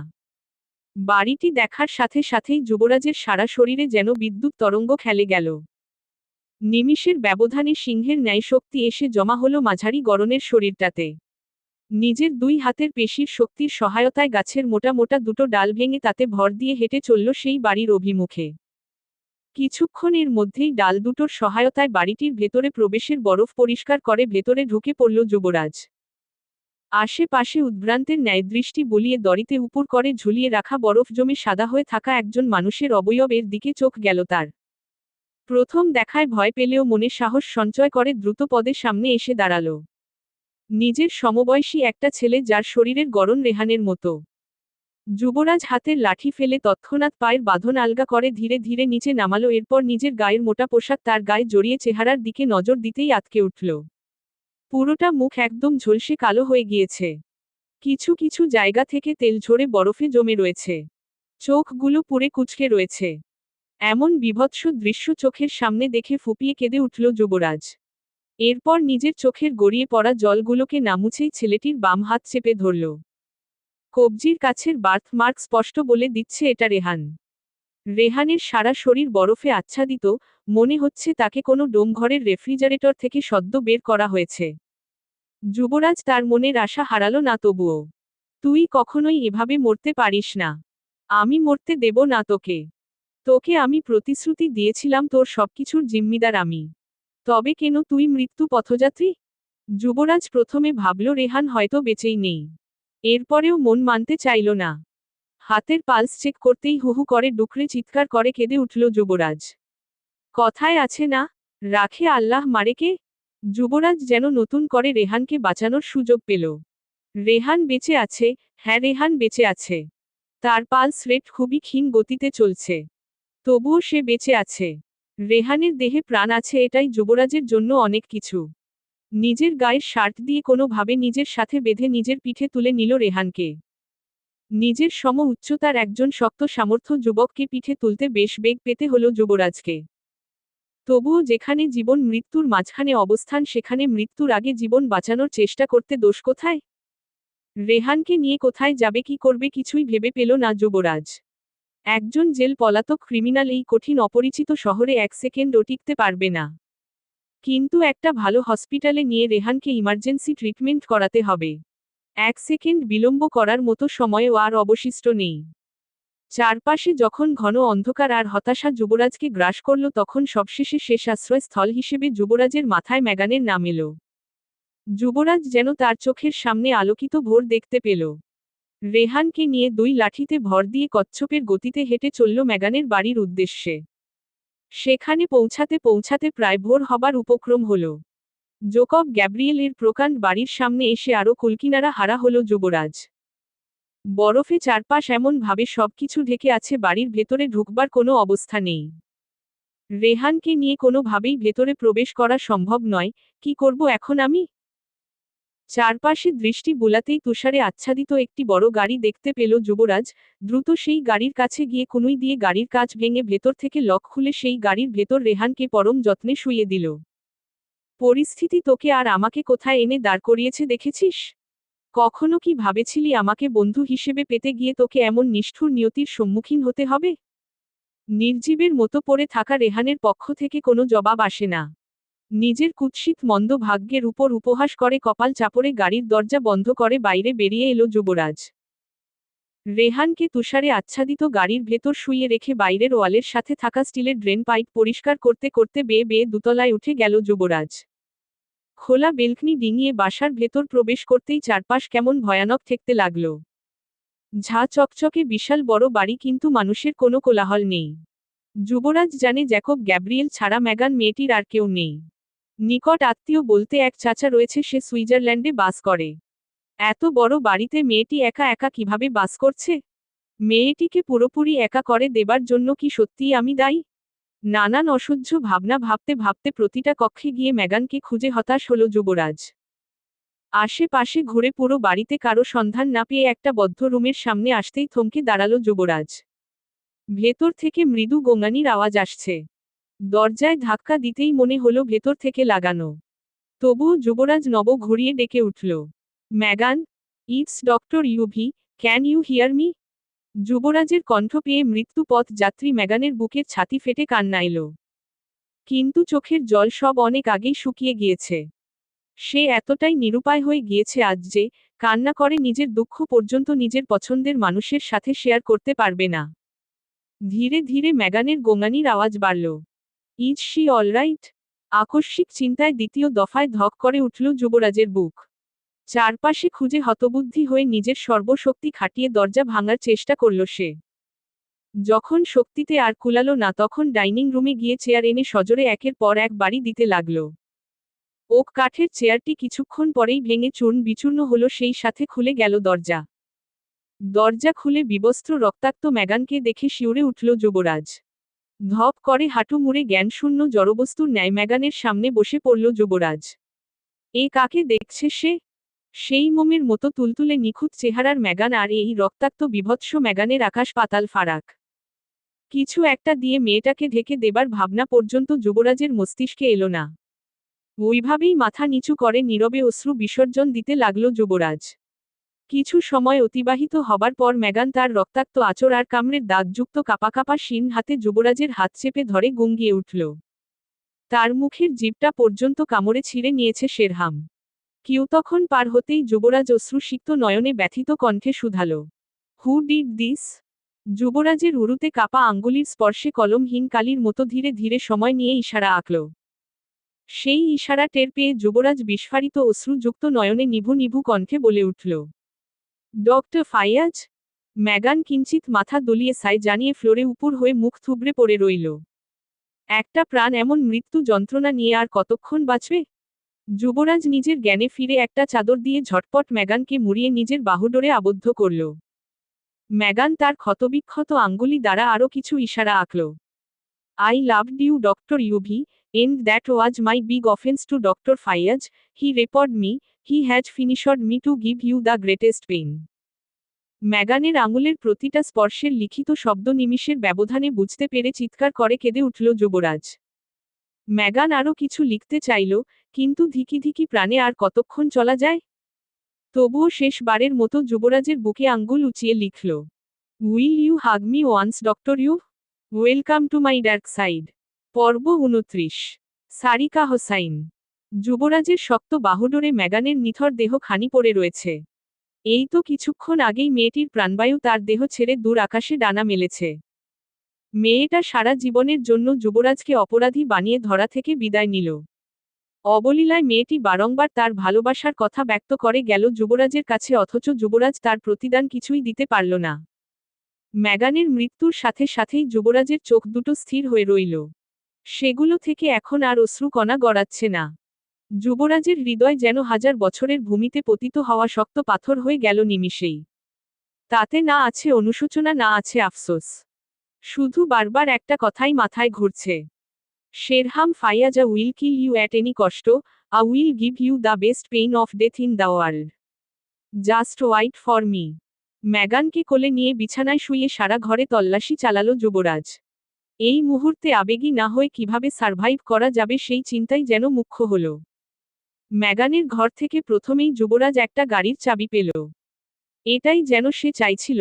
এরপর না চাইতেও নিজের মনের বিরুদ্ধে গিয়ে আলমারি খুলে কিছু নগদ টাকা আর ডায়মন্ডের গহনা নিয়ে নিল। সব কিছু গুছিয়ে একটা ব্যাগে ভরে মেগানের ফোন খুঁজে বের করে জেল থেকে একসাথে পালানো সেই ক্রিমিনাল এর নম্বর ডায়াল করল। প্রথম রিং কেটে গেল কিছুক্ষণ রিং হয়ে। যুবরাজ তবুও হতাশ না হয়ে ঝটপট দ্বিতীয়বার সেই নম্বর ডায়াল করল। ফোন কেটে যাবে এই মুহূর্তে ফোন রিসিভ হতেই যুবরাজ বলে উঠল, hey Mac, it's Yuvi. I need your help. ওপাশের ব্যক্তি যেন যুবরাজের নাম শুনেই বেশ খুশি হল। খুশিতে গদগদ হয়ে যুবরাজকে একটি নির্দিষ্ট ঠিকানা প্রদান করে কল কেটে দিল ম্যাক। কান থেকে ফোনটা নামিয়ে নিজের পকেটে পুরে মেগানের নিথর দেহের দিকে তাকিয়ে যুবরাজ পুনরায় আলমারি খুলল এবং সেখান থেকে বেছে বেছে কালো রঙের একটা গাউন নিয়ে ব্যাগে ভরে মেগানকে কাঁধে নিয়ে সিঁড়ি বেয়ে নেমে এলো। পার্কিং লটে এসে কি সুইচ প্রেস করতেই মেগানের পার্সোনাল রোলস রয়েস কারটির হেড লাইট জ্বলে বিপ সাউন্ড হলো। গাড়ির দরজা খুলে মেগানকে শুইয়ে গাড়ি স্টার্ট দিয়ে বাইরে বেরিয়ে এলো যুবরাজ। এরপর রেহানের গাড়ির কাছে এসে দ্রুত রেহানকে কোলে তুলে নিজের পাশের সিটে বসিয়ে সিট বেল্ট বেঁধে মাথায় একটা ক্যাপ পরিয়ে মোটা শীত বস্ত্র দিয়ে ভালো করে ঢেকে দিল। চারপাশে অলরেডি রোদ উঠার উপক্রম হয়েছে। যুবরাজ বারবার শঙ্কিত মনে নানান ভাবনা ভেবে চলেছে। রাস্তা কি ক্লিয়ার পাবো? আমাকে যদি পুলিশ আবার এরেস্ট করে নিয়ে যায় তাহলে কি হবে? ম্যাক পর্যন্ত এদের দুজনকে পৌঁছাতে পারবো তো? নানান ভাবনা ভাবতে ভাবতে হাইওয়েতে এসে বেশ অবাক হলো যুবরাজ। ইতিমধ্যে সিটি কর্পোরেশন থেকে রাস্তার বরফ পরিষ্কারের কাজ প্রায় শেষের পথে। চতুর যুবরাজ সতর্ক অবলম্বন করে গাড়ি চালাতে লাগলো যাতে কারো সন্দেহ না হয়। ধীরে ধীরে শহর ছাড়িয়ে গাড়ির স্পিড বাড়িয়ে যুবরাজ ছুটে চলল তার নির্দিষ্ট ঠিকানায়। গন্তব্য পোর্ট নিউ ইয়র্ক। এদিকে হঠাৎই রেহানের শ্বাসকষ্ট হতে লাগল। যুবরাজ জানে এই মুহূর্তে কি করতে হবে, কিন্তু তার কাছে কোনো ব্যবস্থা নেবার অবস্থায় নেই। যুবরাজ গাড়ির স্পিড আরও বাড়িয়ে দিল। যে করেই হোক রেহানকে বাঁচাতেই হবে। রেহান না বাঁচলে যুবরাজ নিজেও হাডসন নদীতে ঝাঁপ দিয়ে নিজের এই কুৎসিত দুর্দশা আর হতাশাগ্রস্ত জীবন থেকে মুক্তি নেবে। এই কঠিন ভাবনা ভাবতে ভাবতে অসহায় করুণ চোখে রেহানের দিকে দৃষ্টি দিল। রেহানের অবস্থা ধীরে ধীরে আরও খারাপের দিকে যাচ্ছে। সব কিছুই যেন যুবরাজের হাতের বাইরে। এরই মাঝে ম্যাকের কল এলো। ঝটপট ফোন রিসিভ করতেই ম্যাক বলে উঠল, আর 2 মিনিট পর জাহাজ ছেড়ে দেবে, কোথায় তুমি? যুবরাজ কোনো প্রতিউত্তর না করে ফোন রেখে সকল ট্রাফিক সিগন্যাল ব্রেক করে পোর্টে প্রবেশ করতেই ম্যাকের লোকজন যুবরাজকে গাড়িসহ জাহাজের ভেতর ঢুকিয়ে দেবার ইশারা করল। এদিকে জাহাজও হুইসেল বাজিয়ে পোর্ট থেকে যাত্রা করার প্রস্তুতি নিয়ে ফেলেছে। যুবরাজ তাদের নির্দেশ ফলো করে স্কেলেটর চেপে নিজের জীবনের মায়া না করে এক প্রকার জাম্প করেই জাহাজে উঠতে সক্ষম হল। ম্যাকের লোকজনের সহায়তায় দ্রুততার সহিত রেহানকে ধরে একটা বেডে চিৎ করে শোয়ানো হল। এরপর যুবরাজ দুই হাতের সহিত রেহানের বুকে প্রেস করতে লাগল। প্রেস করতে করতে এই হিম শীতল পরিবেশে যুবরাজের ঘাম ছুটে গেল। তবুও রেহানের কোনো অবস্থার উন্নতি হল না। আমি কি কোনোভাবেই তবে তোকে বাঁচাতে পারবো না রেহান? এত দূর পর্যন্ত এসে তবে কি কোনো লাভই হলো না? কাঁদতে কাঁদতে কথাগুলো বলে আরো কিছুক্ষণ বুকে পাম্প করে মুখে কৃত্রিম শ্বাস দিল। যুবরাজ যখন হাল ছেড়ে দেবার উপক্রম তখন একজন জাপানি লোক এসে জানালো, আমাদের জাহাজে অক্সিজেন মাস্কের ব্যবস্থা আছে, চাইলে ব্যবহার করে দেখতে পারো। যুবরাজ যেন ডুবে গিয়েও বেঁচে ফিরল। জাপানি লোকের সহায়তায় অক্সিজেন সিলিন্ডার সহ মাস্ক এনে রেহানকে অক্সিজেন সাপোর্ট দিতেই কিছুটা শান্ত হল সে। রেহানকে বাঁচাতে হলে এই মুহূর্তে কিছু ইনজেকশন, মেডিসিন আর স্যালাইন ইমার্জেন্সি প্রয়োজন, কিন্তু এই সমুদ্রে আমি কোথায় পাবো এগুলো? বহু কষ্টে আটকে রাখা জল আর ধরে রাখতে পারল না যুবরাজ। না চাইতেও জলের ধারা কপল গড়িয়ে বুক ভাসিয়ে দিল। সবটাই অবলোকন করে ম্যাক বলে উঠল, মনে করো আমি আলাদিনের দৈত্য, তুমি তোমার মনের ইচ্ছে আমাকে জানাও, আমি চেষ্টা করে দেখব এই কথা বলে তোমাকে সান্ত্বনা দেবে না। আমি 100% সেটা এনে দেব তোমাকে। ম্যাকের কথা যুবরাজের অবিশ্বাস্য মনে হলো, তবুও একটু আশায় যুবরাজ জানালো রেহানকে বাঁচাতে এই মুহূর্তে কি কি লাগবে। কিছুক্ষণ বাদেই জাহাজের আশেপাশে হেলিকপ্টার দেখে ভয় সিটিয়ে গেল যুবরাজ। একজন মার্ডারের আসামিকে নিউ ইয়র্ক পুলিশ পাতাল থেকে হলেও বের করে আনবে। রেহানের অবস্থা সংকটাপন্ন, এদিকে ম্যাগানের ফিউনারেল বাকি রয়ে গেছে। এই অবস্থায় আমাকে পুলিশ ধরে নিয়ে গেলে এই দুটো মানুষের কি উপায় হবে? এরই মাঝে দৌড়ে এলো ম্যাক। ম্যাকের উদ্বিগ্নতা দেখে যুবরাজ ভয় কেঁদে দেবার উপক্রম হল। কিন্তু ম্যাক তার পিঠে চাপড় দিয়ে বলল, a good news for you. সুসংবাদের কথা শুনে যুবরাজের বুকের পাথর যেন কিছুটা সরল। ম্যাক জানালো, এখান থেকে 3 মাইল দূরেই একটা ক্রুজ শিপ রয়েছে যেখানে অসুস্থ পেশেন্ট বা নাবিকদের চিকিৎসা দেয়া হয়। এই হেলিকপ্টারে করে তুমি সেখানে পৌঁছে যাও। আমার জাহাজের একজন লোক যাবে তোমার সাথে, আমি সবকিছুর ব্যবস্থা করে দেব। Please don't panic. রেহানকে রেডি করতে করতে যুবরাজ অসহায় চোখে ম্যাকের দিকে তাকিয়ে বলে উঠে, মেয়েটা আমার জন্য প্রাণ হারিয়েছে। আমি নিজে দাঁড়িয়ে থেকে তার ফিউনারেল করতে চাই। ম্যাক ব্যথিত বদনে যুবরাজের হাত ধরে বলে উঠল, ডোন্ট ওয়ারি, জাহাজের রেফ্রিজারেটরে আমি যত্নের সাহায্যে তার দেহ সংরক্ষণ করব। একটা পবিত্র আত্মাকে ফিউনারেল ছাড়া বিদায় দিতে আমিও সমর্থন করি না। সকল নিয়ম মেনেই ফিউনারেল হবে। আগে যে বেঁচে আছে তাকে বাঁচাও। ম্যাককে থ্যাঙ্কস জানিয়ে রেহানকে হেলিকপ্টারে তুলে যুবরাজ শেষবারের মতো ম্যাগানের ফ্যাকাশে মুখখানা দেখে সিক্ত কণ্ঠে বলে উঠল, we will meet again, I will do your funeral by myself, please don't be angry. কথাগুলো বলতে বলতে যুবরাজের গলা ধরে এলো, বারবার মেয়েটির সুন্দর মিষ্টি হাসি মাখা মুখশ্রী চোখের সামনে ভেসে উঠছে। বড় বড় নীল চোখের পাপড়ি ঝাপটানো আর ধীর কণ্ঠে নম্রভাবে কথা বলার ধরন। সব মিলিয়ে যুবরাজের মন বেদনার নীল কষ্টে বিষিয়ে উঠল। তোমার প্রতি আমার সাময়িক ভালোলাগা ছিল ম্যাগান গ্যাব্রিয়েলা, সেই ভালোলাগা থেকে বাকি অসাধু পুরুষদের মতো সামান্য ফ্লার্টিং করার ইচ্ছেও জেগেছিল। কিন্তু বিশ্বাস করো, তোমার মায়াবী মুখশ্রী দেখে আমার বিবেক আমাকে বাধা দিয়েছে। আমি নিজেকে কঠিন শাসনে বেঁধে নিয়েছিলাম। কখনো তোমাকে নিয়ে বাজে কোনো চিন্তা পর্যন্ত করিনি। অথচ আমাকে ভালোবাসার অপরাধে কঠিন দণ্ডে দণ্ডিত হলে তুমি। তুমি ভুল মানুষকে ভালোবেসেছিলে ম্যাগান। আম সরি। গাল বেয়ে গড়িয়ে পড়া জলগুলোকে আঙুলের সহায়তায় মুছে ম্যাকের সহায়তায় জাহাজের নিচের একটা ফ্রিজের ড্রয়ারে কাপড়ে মুড়িয়ে নাকে তুলো গুজে ম্যাগানকে কাপা হাতে ভরে দরজা লাগিয়ে উপরে উঠে এলো যুবরাজ। দ্বিতীয়বারের জন্য যুবরাজ আর পিছনে তাকিয়ে সেই বিষাদময় স্মৃতি দেখার ইচ্ছে পোষণ করল না। ম্যাগান কেবল যুবরাজের কালো বিষাদী অধ্যায় হয়ে রইল। বিশাল বড় মেডিকেল ক্রুজ শিপটিতে সকল ধরনের মেডিকেল ইকুইপমেন্টে পরিপূর্ণ। যুবরাজ নিজের পরিচয় দিতেই ভেতরে থাকা আরও দুজন স্পেশালিস্ট সার্জন বেরিয়ে এলো। এরা মূলত সমুদ্রে থাকা নাবিক, জাহাজের যাত্রী এবং কোস্ট গার্ডদের চিকিৎসা করে থাকেন। এই জাহাজগুলোতে অপারেশন থিয়েটারে থেকে শুরু করে সকল প্রকারের মেডিসিন সহ আরও বিভিন্ন সুযোগ সুবিধা বিদ্যমান। রায়াফের সমস্ত শারীরিক কন্ডিশন সেই ডাক্তার দুটোকে খুলে বলল যুবরাজ। সেই অনুযায়ী তারা রায়াফকে চিকিৎসা দিতে ব্যতিব্যস্ত হল। প্রথমেই রায়াফের হার্ট পালস রেট পজিশনে আনার জন্য সিপিআর দেয়া হলো। বারবার লুব্রিকেন্ট লাগিয়ে শক দেবার পরেও রায়াফের অবস্থার কোনো উন্নতি হলো না। এদিকে যুবরাজ হার্টের ব্লাড ফ্লো বাড়ানোর জন্য বিভিন্ন ধরনের ইনজেকশন দিয়ে সবকিছু আয়ত্তে আনার চেষ্টা করছে। লাস্ট বারের মতো একজন সহযোগী ডক্টর সিপিআর দিতেই রায়াফের নিভু নিভু প্রাণপ্রদীপ কিছুটা সচল হল। যদিও ঠিকভাবে শ্বাসপ্রশ্বাস নিতে সক্ষম হল না রেহান। পাশে থাকা একজন প্রবীণ ডক্টর যুবরাজকে কাঁধ চাপড়ে বলে উঠল, দেখুন ডক্টর ইউভি, আপনি নিজেই একজন হার্ট স্পেশালিস্ট। আপনাকে সবকিছু বুঝিয়ে বলার কোনো বিষয় নেই। তবুও আমার কেন জানি মনে হচ্ছে ওনাকে লাইফ সাপোর্টে রাখা প্রয়োজন। উনার সিচুয়েশন কেমন যেন আমার ভালো লাগছে না। আর উনার চেহারার যেই অবস্থা তাতে আমার মনে হয় না উনি সারভাইভ করতে পারবে। আর তাছাড়া উনাকে এভাবে রাখাও যাবে না। তাই আমার মনে হয় উনাকে লাইফ সাপোর্টে রেখে উনার শারীরিক কন্ডিশন এর রিপোর্ট করে তারপর ট্রিটমেন্ট করা উচিত। আদৌ উনি ব্রেন ডেথ কিনা সেটাও জানা জরুরি। অতিরিক্ত ঠান্ডায় তার রক্তনালী সংকুচিত হয়ে হার্টে ঠিকভাবে ব্লাড ফ্লো হতে পারছে না। এখন যদি করোনারি আর্টারি ব্লক হয় উনি হার্ট অ্যাট্যাক করবে। ডক্টরের বলা কথাগুলো যুবরাজ মন দিয়ে ভেবে কিছুক্ষণ চিন্তা করল, এরপর আহত কণ্ঠে বলে উঠল, ডক্টর রেহান যেই সিচুয়েশন থেকে প্রাণ নিয়ে ফিরেছে সেই সিচুয়েশনে কারো বেঁচে থাকা পসিবল নয় ডক্টর। ও বাঁচবে, ওকে বাঁচাতে আমি সবকিছু করতে প্রস্তুত আছি। আপনি ওর ট্রিটমেন্টের ব্যবস্থা করুন। ওকে লাইফ সাপোর্ট দিন। ও কখনোই ব্রেন ডেথ নয়। একটানা 7 ঘন্টা ঘুমানোর পর শেরহামের হঠাৎ করেই ডক্টর রেহানের কথা মনে পড়ল। চট করে শোয়া থেকে উঠে মনে মনে বলে উঠল, আরে সালাকে না মেরাই তো চলে এসেছি, একবার গিয়ে দেখে আসবো নাকি বেঁচে আছে নাকি মরে গেছে।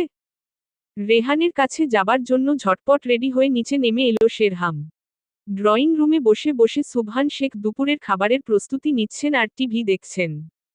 এই অসময়ে কোথায় যাচ্ছ নাকি? যুবরাজকে একটা বড় ধাক্কা দিতে যাচ্ছি পপস। অ্যাটর্নির সাথে ভালো করে কথা বলেছ? যুবরাজ কি কোনোভাবে বেল নিতে পারবে? না, যুবরাজকে আজীবন জেলে পচেই মরতে হবে। তুমি চিন্তা করো না, আমি সব সামলে নেব। চিন্তা কি আর সাধে করি? তোমার দাদুর সম্পত্তির 50% যুবরাজের মা নবনীতাকে দিয়ে গেছে। একমাত্র ছেলে হিসেবে যুবরাজই সব কিছুর মালিক হবে, এটাই স্বাভাবিক। যুবরাজ বেঁচে না থাকলে তবেই তুমি রাজত্ব করতে পারবে, সাদাফের সম্পত্তি পর্যন্ত হাতাতে পারবে। যুবরাজের অস্তিত্ব আমি মাটির সাথে মিশিয়ে দেব। পাপা, প্লিজ অযথা চিন্তা করো না। হঠাৎই টিভির ইংলিশ চ্যানেলের খবরে চোখ আটকে গেল বাবা ছেলের। Doctor Yuvi escaped from jail. চলবে।